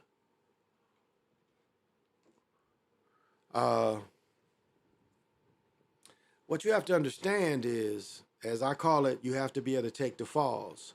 In football, you got to be able to be tackled and get back up. You got to be able to catch the ball, get tackled, and get back up. So all of them are capable of doing that. All the players are capable of playing well. I mean, do you understand? Everybody that's in the NBA can play well. So it's hard to say, like John Morant, I can't say the way he plays is impossible if you put it in a pickup game. But a lot of times, like a dude like John Morant would be easy for me to check. Because first of all, he's my size and I could jump. I mean, again, if we were the same age, I could stay with him jumping. He couldn't out-jump me. But what I noticed about what would have been easy for me to guard John Morant is the contact. It's like no tip dunks and nothing on me. It was dudes that I knew like that didn't like that blocking out. It'd be easy to block out a dude like him because he don't really want that contact because you boxing him out. And that's like, Lobo, watch Lobo's video. Lobo does an excellent video on the way they just let that guy. And they tell you before the play when they let the Boston Celtics White get nobody guarded him. Nobody held that position right there. I mean, it's just so easy the way and they tell you. One of the announcers said, look at White, watch White. Like, why? It wasn't enough time to do anything but catch it and shoot it. And so that is how easily they can script even a play you think like that. And they make sure that there's enough time. That he's touching it is enough time. Because we don't really know. We see a delay. It's a delay, too, from the pro game. It's a delay. Remember that. So, drug wars, guns, and the CIA. Timothy Smith, thank you for joining.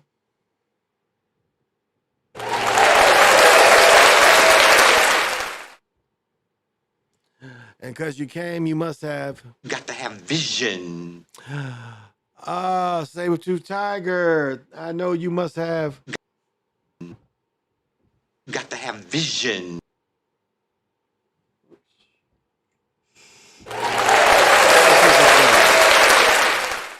Was the Jordan the best player ever?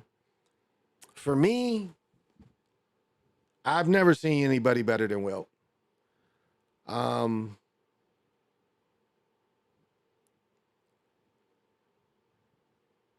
Jordan didn't really do anything that Dr. J didn't do. Jordan didn't really do anything other than win the championships. If you look at Jordan and Gervin, the way Gervin won the scoring title for 7 years. But Wilt was so much more a force. Like that 50 points and damn near 30 rebound season, that's not, and this is a guy, despite it being scripted, he could still score 60 every game. He averaged 50 points a game for a season. And those seasons had 80-some games, 85 games. So, and grabbing 30 rebounds. That point, they weren't even really counting shot blocks. I don't think that came a stat to the late 60s, early 70s. They have to go back in the film and see how many shots they blocked, the old dudes. So it's like okay, Magic and Bird's influence on basketball was greater than Michael Jordan's. Because Michael Jordan already came in, they had already saved the NBA. Magic and Bird had saved the NBA. And then Stern, let Michael Jordan run with it. Because again, basketball, because of the only 5 players, it's easier to highlight one. And again, he already had, David Thompson. I mean, people forget how good David Thompson was. So they already kind of knew how he would play because they had prototypes. They had Dr. J and David Thompson. 6 titles makes him greater than Bill Russell. I say skill-wise, he was a more skilled player than Bill Russell, but I don't think he was more skilled than Wilt. And you can't say he was a better defender than Wilt.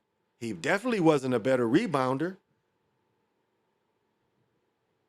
And remember, the record that Joker just broke, he set them triple-doubles during that season he won, where they had the best record at that time of any team. Remember, Wilt has 2 records. Well, the one record was broke by, I think they were 69 and 14 or 15 in 67. And then they still used to be 32. Now they say it's 33 wins in a row. That's Wilt. So, but those triple doubles all came from the 66. There's a great book. If you guys basketball historians, get that book of the Sixers in 60. I might have to get that again because that was a great book. But yeah, you count all them triple doubles Wilt had to get past Russell. And again, he beats Nate Thurman. He beats his ex-team. He beats Nate Thurman. Yeah, because he's still with the Warriors and Nate Thurman is with. Yeah, he was in the Warriors. Yeah. So before he got traded. Bill Russell was better. I mean, even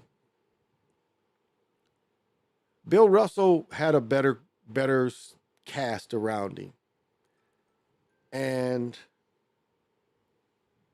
we know that for some reason, the NBA needed Boston to win all them years.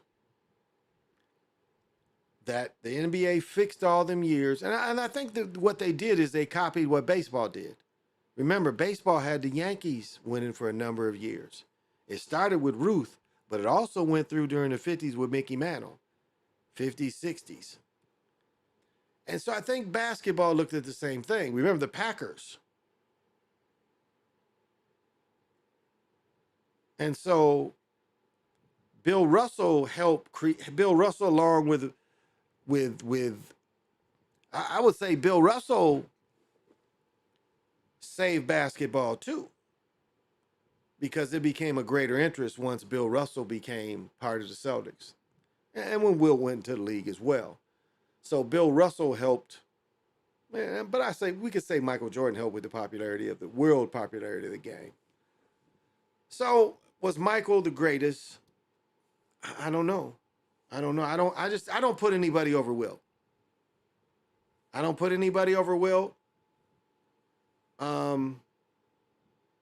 If we look at LeBron been to what? 10 championships. Michael Jordan only went to 10 to 4, to 5, 6. LeBron went to 9 championships. Regardless if you lose or not, he still went to 9. So and you know, it's also hard for me to put people above Kareem. Like, how is Michael Jordan really above Kareem? Michael Jordan scored less points than Kareem. Kareem had the most unstoppable shot ever, the most consistent shot ever. And it's a mid-range shot, but it's still the most consistent shot ever. That he could do with both hands equally well. And again, until just now, Kareem was all-time leading scorer for look how many years? 40 years? So, and Kareem was in more than just one championship. Kareem won 5 championships, but he lost 3. So Kareem was in eight championships, I think, altogether. Again, Michael Jordan was just in the 6. So I don't know. I mean, it's like it's history can show a lot of different things. Did Michael Jordan help with the popularity that Magic and Bird had already given him? Yes. People forget that Iverson at one time was looked as equal to Michael Jordan. And we forget market-wise, Bo Jackson was getting just as much commercials. They could do a Bo Jackson movie, because Bo Jackson's commercials were just as sophisticated as Michael Jordan for a number of years. Now, of course, he couldn't sustain it, and Mike was able to sustain it. But at one time, Bo Jackson was bigger with Nike than Michael. When Bo Jackson was doing his thing, he was bigger probably than Michael. And he hadn't even won a Super Bowl or anything. But it's just people love Bo Jackson.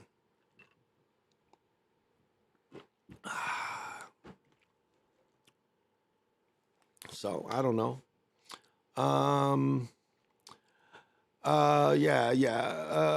Impact. Yeah, PJ says MJ's impact and being marketable is why he is. He put people in those seats. Absolutely. Bill Russell got 11 rings. That's unheard of. Yeah. Go Niners and not win them. Go 9 times and not win them. But LeBron's been to 9 and won 4? Lost 5. Like Jerry West. I think Jerry West lost 5 or 6. Him and Elgin Baylor. I think they lost 5 together. Most of those, that 8 years, most of the time they lost to the Lakers. Lakers lost 4 or 5 with Elgin Baylor and Jerry West. And then they still lost one with Will Chamberlain when they lost to the Knicks, which again, that was terribly scripted. So, but yeah. So it's subjective. It's subjective. Now, LeBron is an all-around better player than Michael, because again, Michael wasn't trying to really make anybody else better. Where LeBron kind of is, because he fits more of the Magic role. He wants to distribute the ball. Michael didn't really want to pass unless he had to. So, Yeah, Jordan copied Dr. J. Yeah. But Dr. J copied Connie Hawkins. I mean, go look up some go look up well, we can do a little bit of this. I'm gonna show y'all. Let me see it. If I can catch.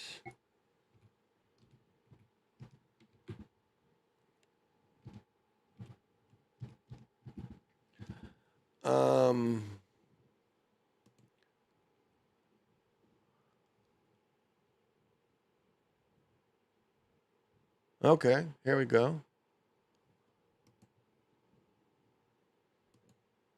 All right. Show you a little bit of this. All right. I'm not going to play any sound, but this is Connie Hawkins. Connie Hawkins. See that? Doesn't that look familiar?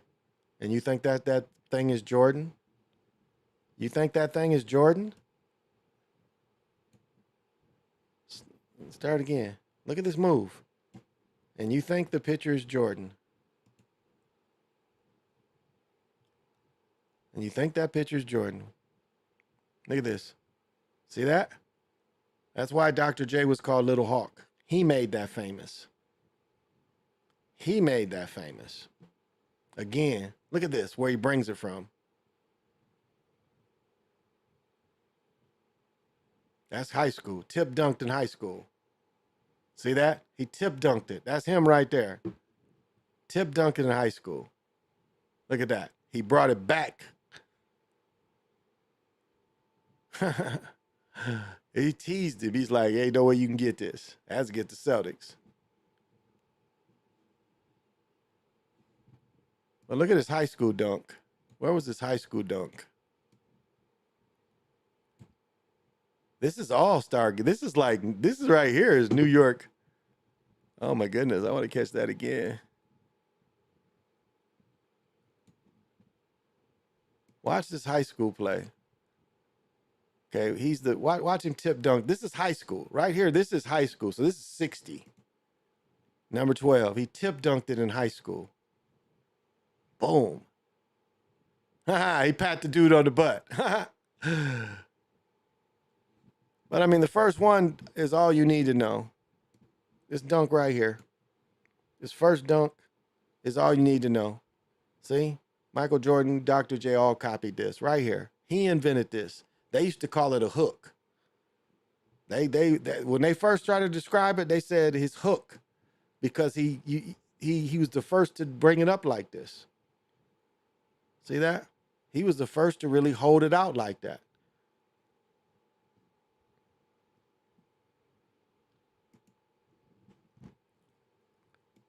And so we go.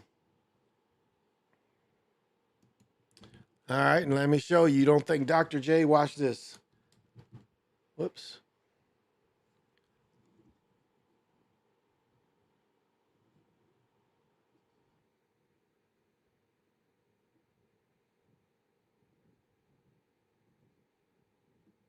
Oh, here we go.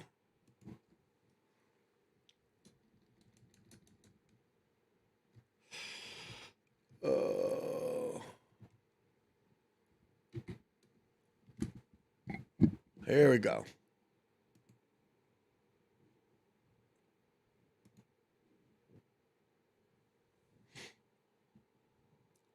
And you tell me who copies who.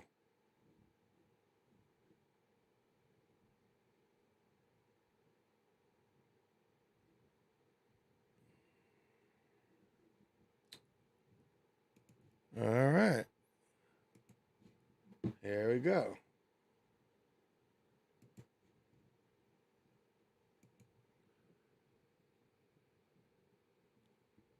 That's nice. Got a steal, backward dunk. Okay.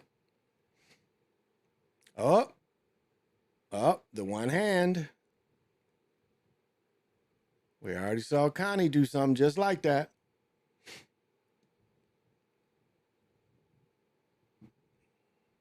Again.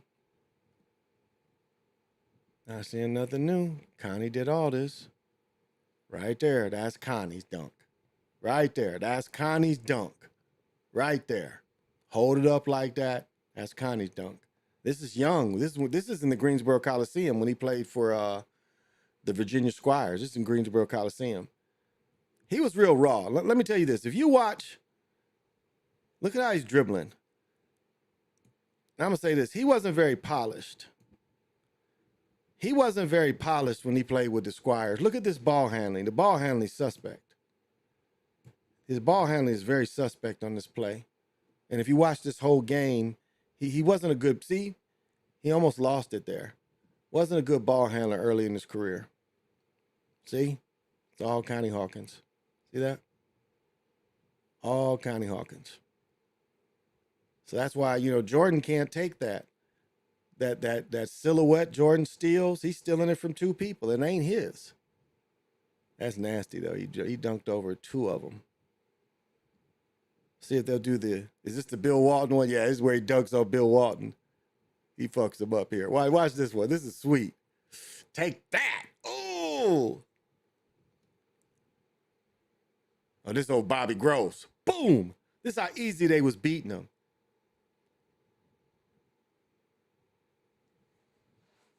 So all we see, we see a continue. This is the cuff dunk. This is the cuff dunk on Michael Cooper in the 83 championships.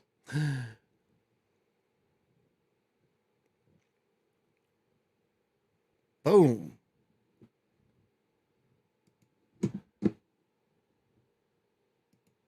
So, it's what he did wasn't entirely new. Let me just show you others.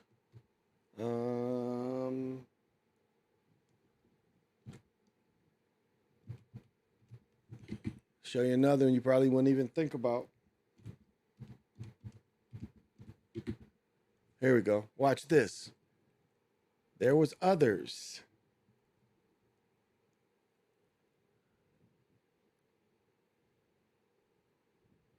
Is this just one play?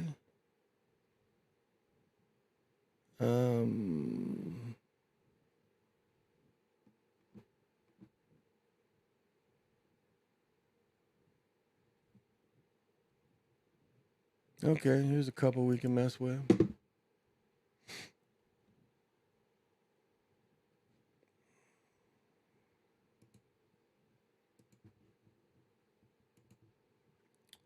This is pretty quick, so this is pretty quick. This is James Worthy, college. Damn near jump from the free throw line. You see that? Let's check it out again. This is, who is this? Magic?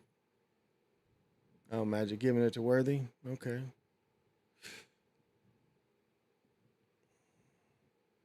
See how many highlights we can get of James.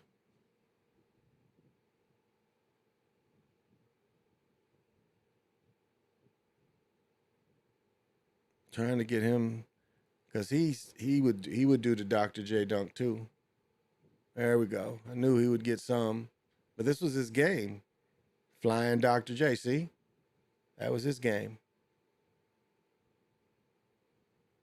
This is about how well he played in the playoffs. Worthy had stats. But watch when they give it back to him. Dr. J dunk. See, Connie Hawkins, Dr. J dunk.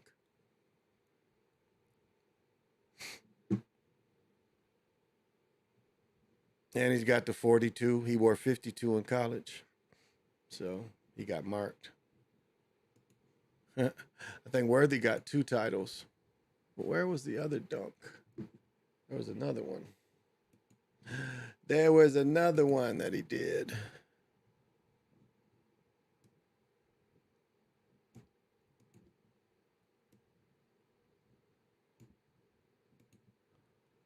See if I can catch it. I mean, look at this play again. Look where he jumps. This is 1 foot. This is 1 foot over the lane. He damn near jumped from the free throw line in college. See? That's Dr. J like. I got another guy I can show you that you wouldn't even think. Watch this. This is a guy older than me and Worthy, because I'm the same age as Worthy.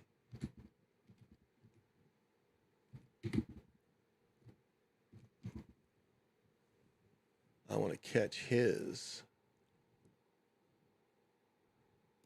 Let's see. It might be better to show these. Okay, it might be better. How long is this? How long is this one? This one's gonna be quick, but okay, we're gonna let that go. Might have something a little more, but I want to prove a point with this cat.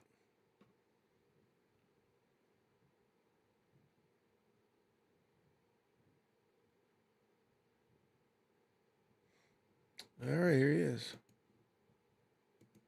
It's a guy you wouldn't think that would do the Dr. J. Connie Hawkins dunk, but he does.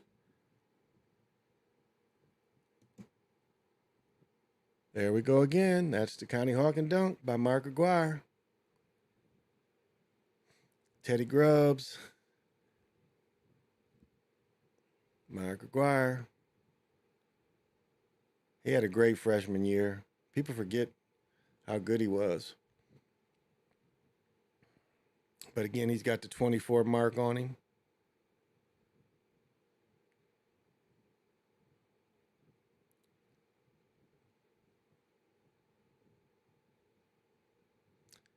And he was a basketball player and not really, wasn't a great athlete. And that's what hurt him. James Worthy saying was a better athlete. Let me see his other highlights of Mark Aguirre. Let's see. People forget how good he was.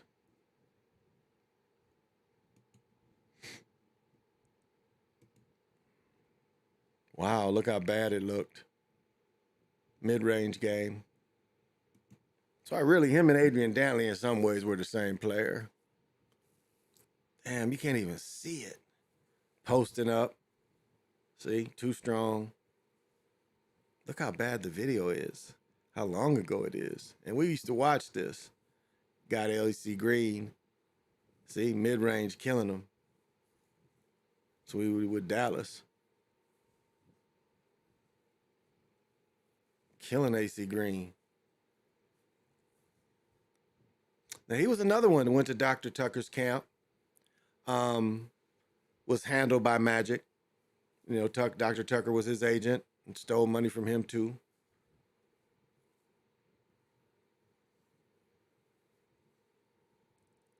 Because he's a year older than me and James Worthy. Ron, what was his name? Guard name. Look at that.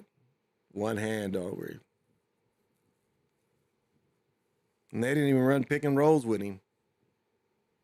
You know, he's just facing up. He's really playing like a 4-5. You look at the sets, they run him in like a 4-5. Killing him. You see, he wanted like Albert King too. Hey, George McGinnis did a little bit. He'd shoot with one hand.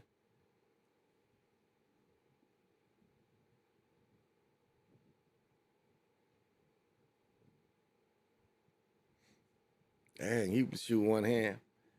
But I say, as a younger player, you know, he had that same like James Worthy. You know, he still would put the ball out there.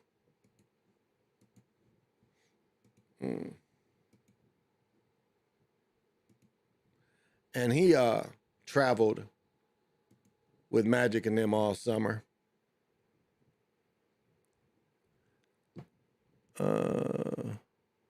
Mark Aguirre challenges Scottie Pippen to a fight in the parking lot. Oh, I wonder how much of the game it shows here. How much? Let's see how much they showing of the game. How long is this? Oh, they show the whole game. I wonder The best college game to watch is DePaul, when DePaul plays in the Final Four against, this is probably a pretty good one too. UCLA and DePaul would probably be a pretty good game too. Mark Aguirre stayed in the league too long too, or stayed in college too long. So those are just my points. So who's, it's subjective. Who is a subjective thing. Very subjective.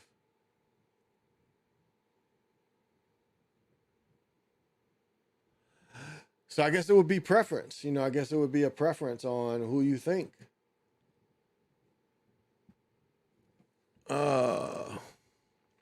Show the one he dunked on Cooper. They showed it. Big James game. Brent Barry did it. Yeah, he did. He did it. What's happening, Danny boy? Thank you for joining.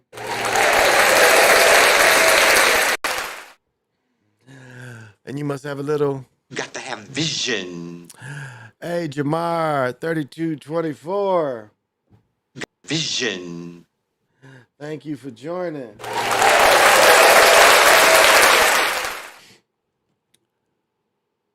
But where is it at? Yeah, I turned it off but you can look up some of these things for yourself, That's funny, a lot of Connie Hawkins for sale stuff. Damn, they got a Connie Hawkins t-shirt. Let's see this shit. Oh, shit. I kind of like this. Look at this shit. I kind of like that. That's nice. I might have to get that. How much is it? $29, $30? I might have to buy this. Where's this?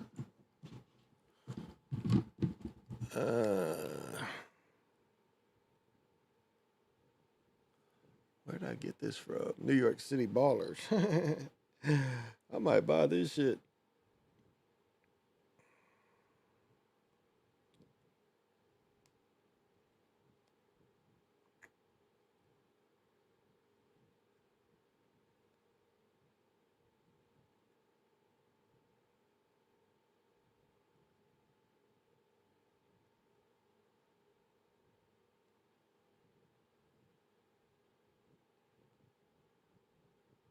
Here we go. I think this is it right here.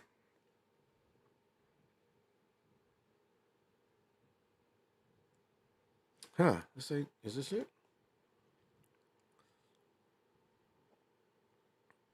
No, that is not it. Double X.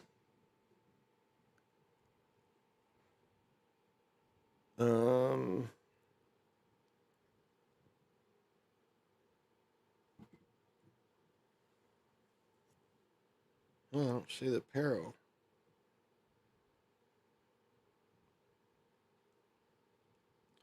Let me see. I put it under apparel. Here we go. This might be it. Ah, there it is. I found it. Okay. Oh, they sell the Mac t-shirt too. I like this though. I might get this mug. That shit looks good. That's a cool. I mean, it's that what is it? CGI, CG. What do they call the shirts when they can put the pictures on the shirts? And that's good. That's pretty good quality. Now give me a 2X hex. Yeah, I likes. I think I'm gonna get that. So, how long have I been going? Oh, about 2 hours. Okay, what time is it? Oh, good. I'm hungry. Shoot. I'm at 2 hours. Oh, 2 hours is good. Oh, here we go. So, yeah, so I think I'm about to crash because I'm going to try to get up early in the morning and chill, just chill with the family. And, yeah. I'm going to do a little dance. I'm going to make a little love. I'm going to get down. I'm going to get down on the one we believe on. One nation under a groove. That's what it is. That's what we used to always say. One love, one nation. One love, one nation. And it's funny how that used to be looked at as a type of vibration. Being able to understand the funk music, and when he's saying one nation, and the mindset of the people that dug that kind of, the music was on the one. If you can dig, the music is on the one. Oh shit, you can get this motherfucking other colors too? Ooh, I wouldn't want it red. What's the blue look like? You can't get in another color, only red? Oh. I'm fucking around. Let's see. Can you get in other colors? Oh, you can get in another color. Oh, the dark blue is the best. Let's see how this looks. I don't know. I think the dark blue looks the best. Check this shit out. That's clean. Ooh, that is clean. And that blue. Okay. I don't need it, but I want it.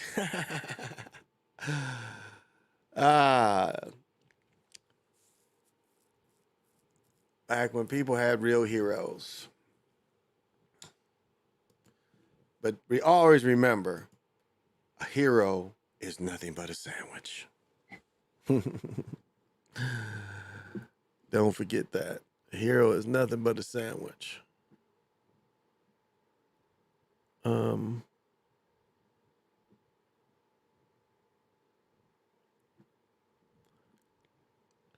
James Brown on David Letterman.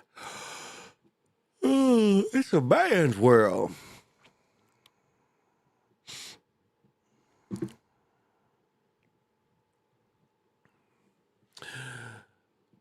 But I think I'm going to call it, y'all. 2 hours. So thank you for coming. Since it is a lot of energy going out, I will do a divination. So for those of you that deal with this mourning oil, give you some positive energy if you think this is the lock.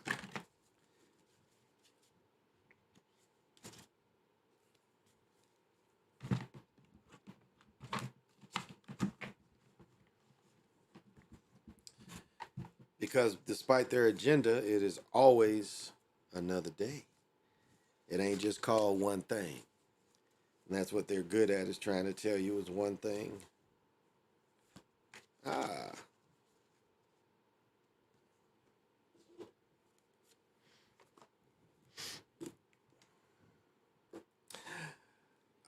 So we have, under the Mayan calendar, we have 13 batoons, 0 katoons, 10 tunes, 10 unals, and we got 11 kin. And Habab would be 6 Chawin. That's the token date, would be Nan Chawin. The Habab date would be 19 Sip, and then night guy would be G4. One of the rare cards that actually shows the day god and the night god. They won't call it that, but that's technically what this card shows you. It's the day god and the night god. Number 11. You can count the 11 up here, Oops. That's 11. The 2 bars are 5 each, and the 1 is 11. So it's Omemito or monkey. So the way this damn thing could hold the card.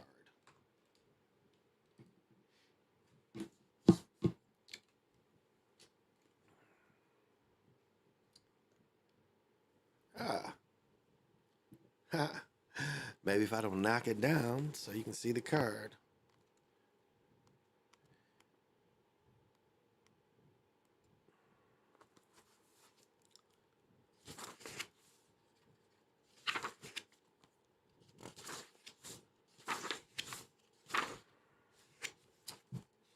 All right.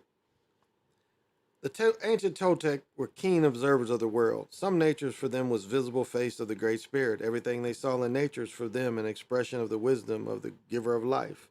This is why they focused so much on the creatures around them and why animals held such an important place in their spiritual world. The monkey is no exception. The monkey is a representation of curiosity, the craving for knowledge, and the wisdom that comes as a result of wanting to know. If we were to choose one word to define what monkey represents, that would be wisdom.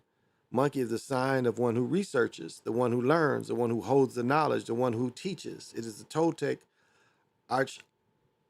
archetypical image for the wise person. In the image on this card, we see the monkey and the skeleton, showing a connection between the two extremes of life. The dynamism of the monkey and the inability of death. The monkey holds a knife. And the immobility of death. The monkey holds a knife and death holds a heart. The fact that they share the same heart is showing that both are different sides of the same living being. Although the image of the knife and the heart may call to mind human sacrifice, it is important to note that the image comes from a pre-Aztec codex. The historical Toltec did not practice human sacrifice. Neither did the Aztecs. In their abstract thinking, the Toltec understood the importance of being aware of our mortality in order to give way to life its full value. In their symbolism language, the knife represents enhanced attention, also called second attention. The skeleton or skull means transcendence, and the heart represents life. Thus, the image represents the achievement of transcendent life that comes as a result of managing attention under the awareness of our own mortality. The transcendence and special management of awareness, what we call wisdom, is the context of this card. And this can mean you have a deep developed passion for learning, understanding, a vocation for traveling deep into the realms of knowledge and the skills to teach others. It's important here to consider the Toltec concept of teaching, which requires an understanding of their concept of learning. In this perspective, learning processes do not consist of the teacher having all the knowledge and giving the knowledge to the student. On the contrary, it was a student who would get the knowledge by him or herself. The word for learning process was nemokashik, which translates into teaching yourself. In that light, the role of the researcher was not to represent him or herself as a source of knowledge, but to support the students in the process so they can teach themselves. The bottom line for the Toltec sage was there was no other teacher than the Great Spirit, and the human teachers are just supporters of the great teacher. They help the apprentices teach themselves by connecting directly with Spirit without intermediaries. This is the sharp contrast with modern attitude of teachers or spiritual leaders who put themselves in a higher place to be admired by their followers, who would often make profiles out of students' devotion. Because of this commitment to connect with the Great Spirit without distracting intermediaries, there is no such room for worshiping people in that tradition. When the teacher forges his or her connection with the sacred source of knowledge, the soul dies in the result of a living fraud who needs to worship others to believe in his and her own life. So you are connected to the source. And I hope that energy helps anyone that needs it. Wisdom for tomorrow. So if you set in the day of mourning, or celebrating ancestors, remember there's wisdom in tomorrow and see what wisdom you can get out of it.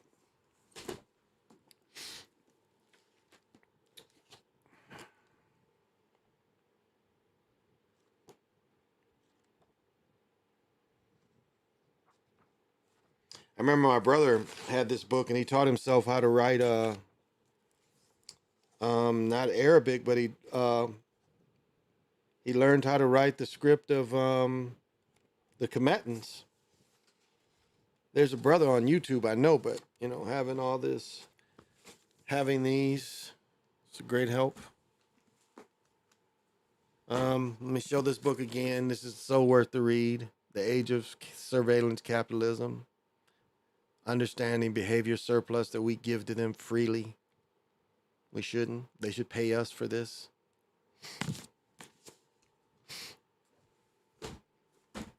So, thank you. Till we meet again, say less,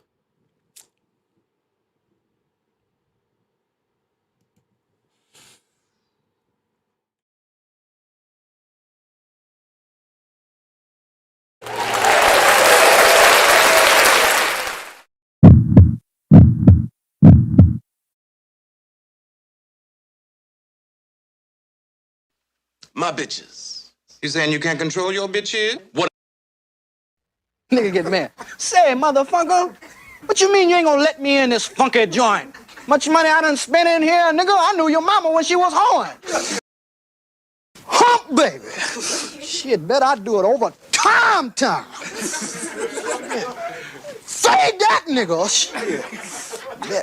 Bar, bet the bar, off time. Shit, boy, I'm trying to make me some money. Boy, I'm hungry as a hog needs slop Jesus. Shit, gotta be a Jesus cause too many black folks. What are we doing? What are we doing? What are we doing?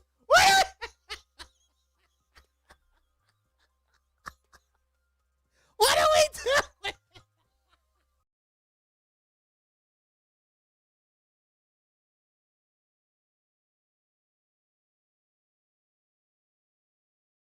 For what he has, he says that the only way that we can solve our problem is to unite together among ourselves, among our own kind, clean ourselves up, rid ourselves of the evils that we've become addicted to here in this society, and try and... Off my dome, this is actually taught by the people who are ancestors of the Mayans in... Me and Bubba trying to rescue some kittens.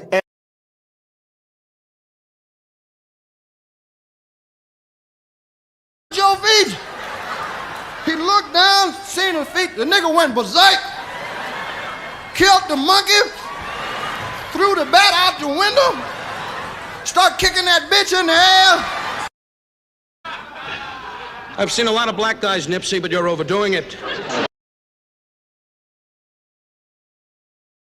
I mean, TikTok. A lot of the white content creators on TikTok get all of their dances from the black content. Flag cause he wiped up Future's motherfucking ex-hoe. Flag cause he wiped up Future's motherfucking ex-hoe. Flag cause he wiped up Future's motherfucking ex-hoe.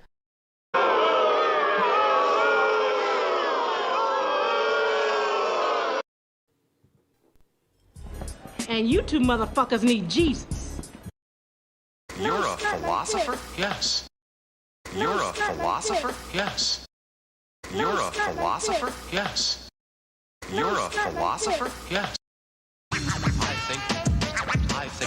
think very deeply. I think very deeply. Dance with me. Dance with me.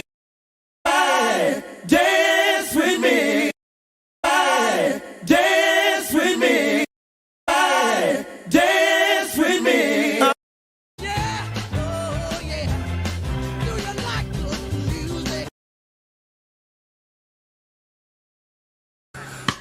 You're my neighbor. You're my neighbor. You're my neighbor. You're my neighbor. You're my neighborhood super. Damn white boys out there. Most of them is psychopaths and all that. They'll kill your mama's mama and you Be satisfied. Be satisfied. Be satisfied. Be satisfied.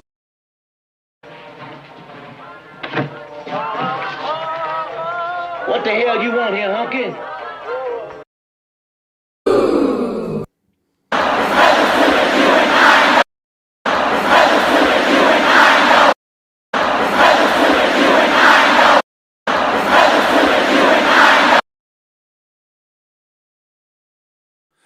That's what me and this nigga do. We pick something and then we ran about it. Your lines are still open. Oh shit, you can get it, nigga. You wanna get it? I ain't pushing. The Chinese platform, you already know they don't give a fuck about your black ass. The Chinese platform, you already know they don't give a fuck about your black ass. The Chinese platform, you already know they don't give a fuck about your black ass. It all breaks down to, what does this mean to me? I think we OD'd. How does this event I think we OD'd. affect my way of life? I think we OD'd. I think we OD'd. man is what they call me when I come. Heavy, I'm a walking dead man is what they call me when I come. Heavy, I'm a walking dead man is what they call me when I come. I hit the loot juice, it pulls up in the do. I hit the loot juice, it pulls up in the Do that dance, baby, do that dance, let's work. Do that dance, baby, do that dance, let's work it out.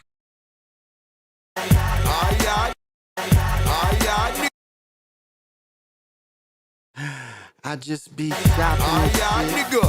You know, drinking and shit. Do a little smoking and shit.